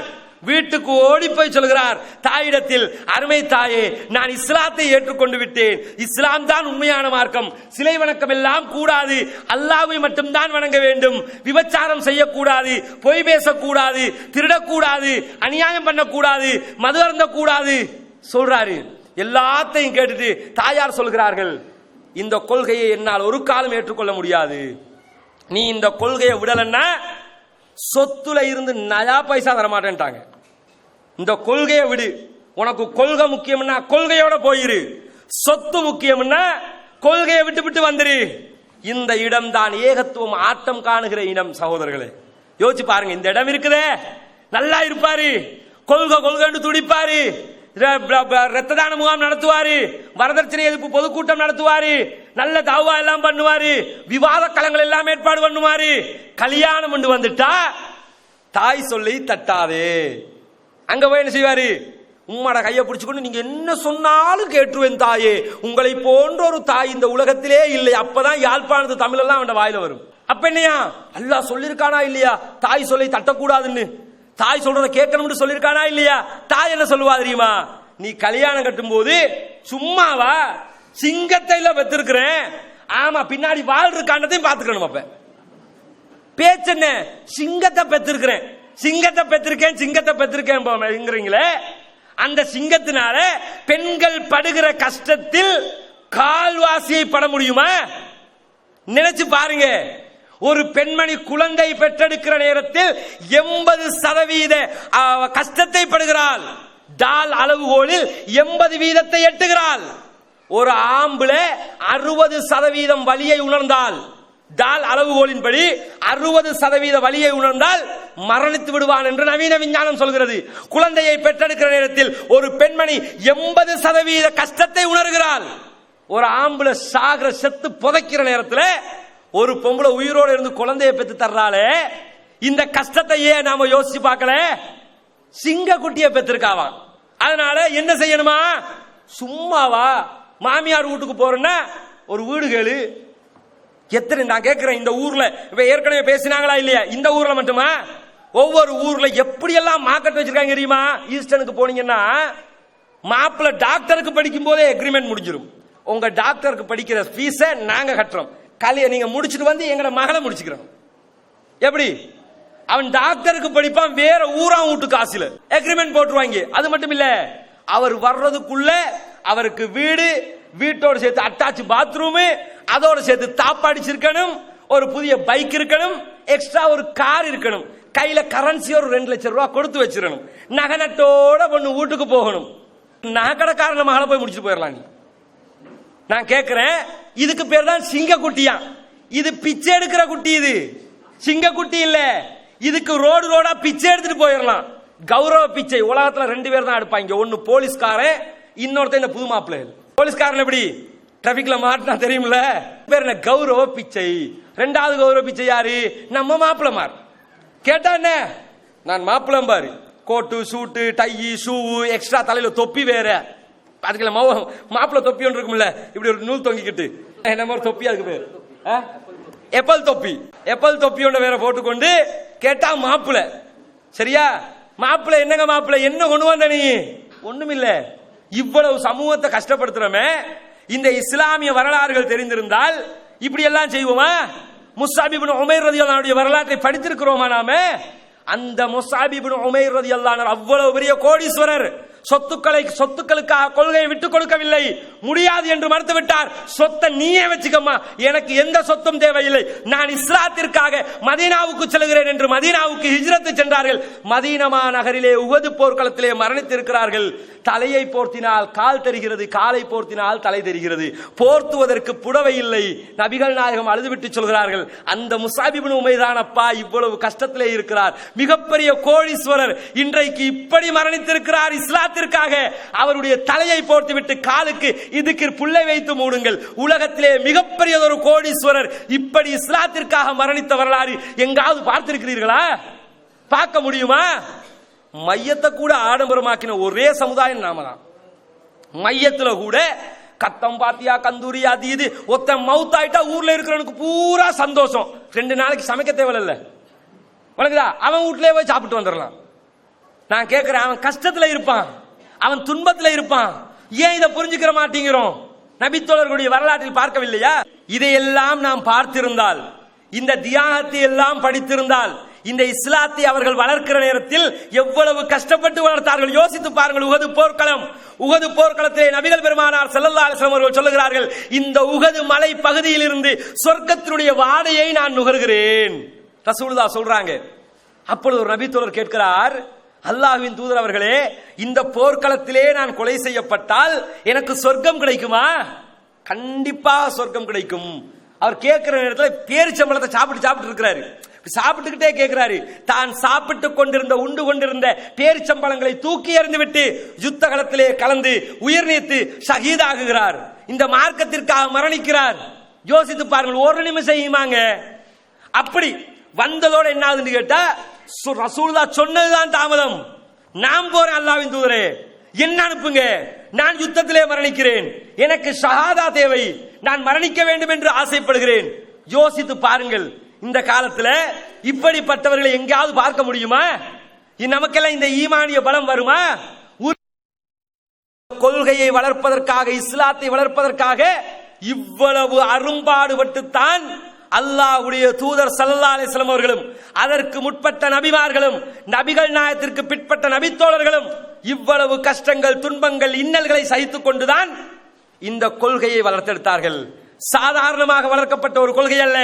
இஸ்லாம் இன்னைக்கு லேசா கிடைக்குது. இன்டர்நெட்ல படிச்சுட்டு போயிடுறோம், செல்போன்ல வாசிச்சுட்டு போயிடுறோம், டிவில பார்த்துட்டு போயிடுறோம்.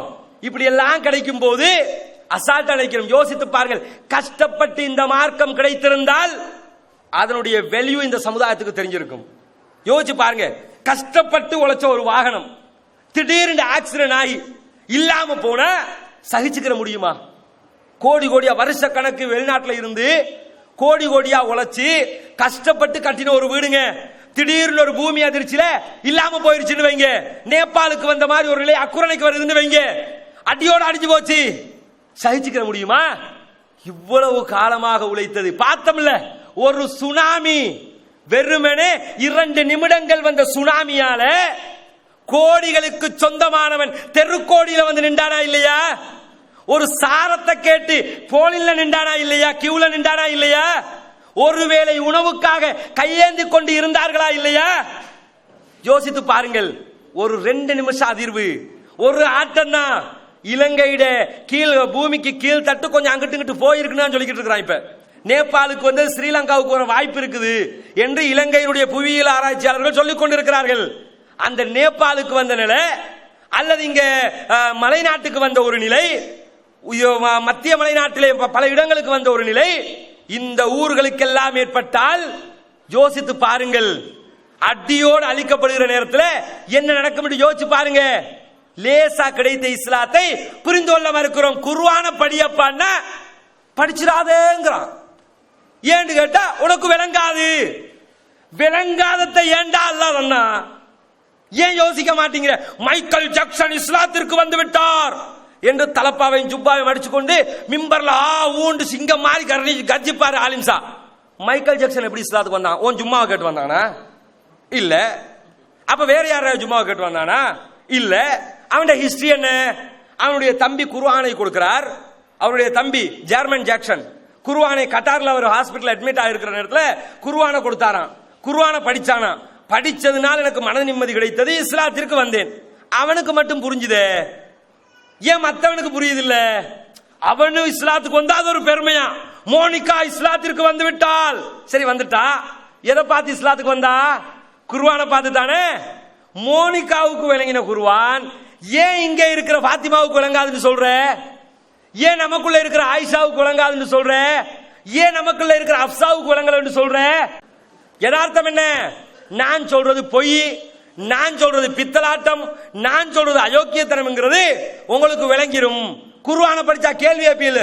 என்ன மௌலவி நீங்க எங்க வீட்டுல வந்து எங்க வாப்பா மௌத்தாயின நேரத்துல யாசீன் ஓதுனீங்க, ஆனா யாசீனை பார்த்தா இந்த குர்ஆனை நாங்கள் மரணித்தவர்களுக்கு ஓதுவதற்காக இறக்கவில்லை என்று இருக்குது. என்ன கேட்பானா இல்லையா? வீட்டுல கேட்பாங்களா இல்லையா? இதுக்கு தான் சொன்ன உங்களுக்கு நான் குர்ஆனை படிக்க உங்களுக்கு விளங்காதுன்னு இதுக்கு தான் சொல்லி வச்சிருக்காங்க. கேட்பீங்கல்ல?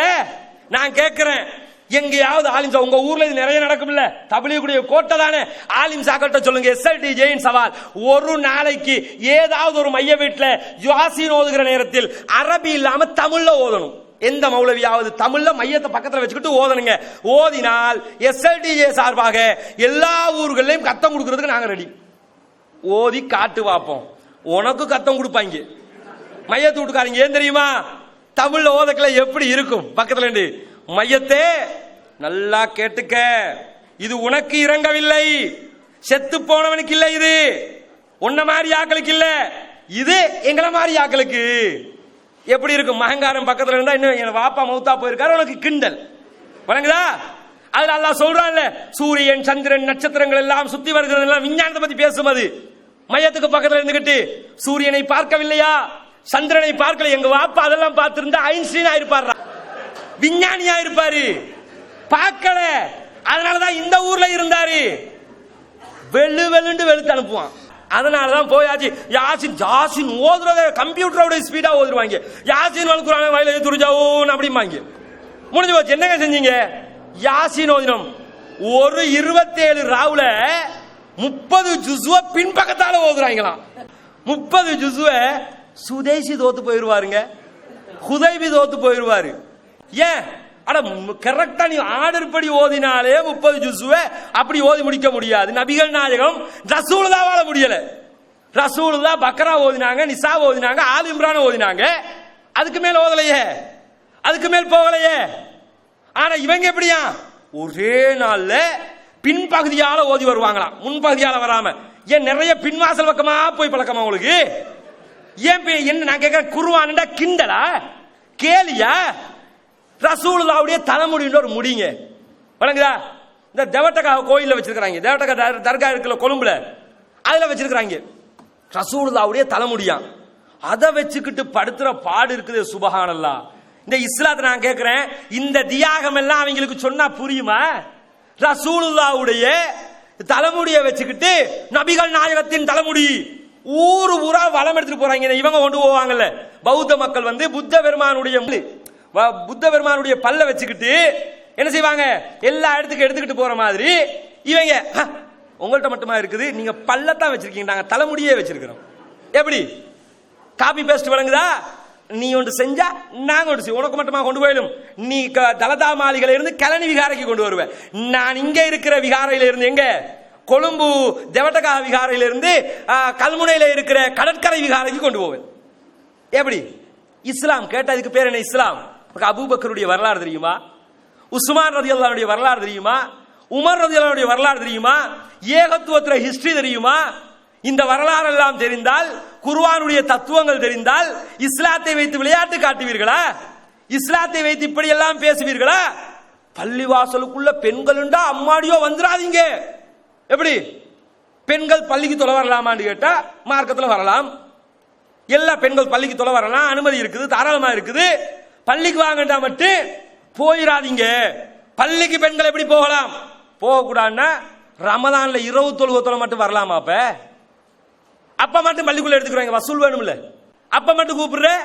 நான் என்ன கேட்கிறேன்னு கேட்டா, மார்க்கத்தை தங்களுக்கு ஏற்றாற்போல் வளைத்துக் கொண்டு, தங்களுக்கு ஏற்றாற்போல் திசை திருப்பிக் கொண்டு, இந்த மார்க்கத்தின் தத்துவம் விளங்காமல் இவ்வாறு செயல்படுகிறார்களே, இவர்கள் யோசித்து பார்க்க வேண்டும். எவ்வளவு தியாகங்களால் இந்த மார்க்கம் கட்டியெழுப்பப்பட்டது. ஹந்தக் போர்க்களம். நபித்தோழர்கள் எல்லாம் ஹந்தக் யுத்தத்திற்காக அகழி தோண்டிக் கொண்டிருக்கிறார்கள். அப்படி அகழி தோண்டுகிற நேரத்திலே நபிகள் பெருமானார் ஸல்லல்லாஹு அலைஹி வஸல்லம் அவர்கள் வந்து சொன்னார்கள், சஹாபாக்களை பார்த்து கவிதை படிக்கிறார்கள். என்ன படிக்கிறார்கள் தெரியுமா? வாழ்க்கை என்றால் மறுமையினுடைய வாழ்க்கை தான். என்ன சொல்றாங்க? வாழ்க்கைன்னா மறுமையோட வாழ்க்கை தான் உண்மையான வாழ்க்கை. ஏன் சொல்றாங்க தெரியுமா?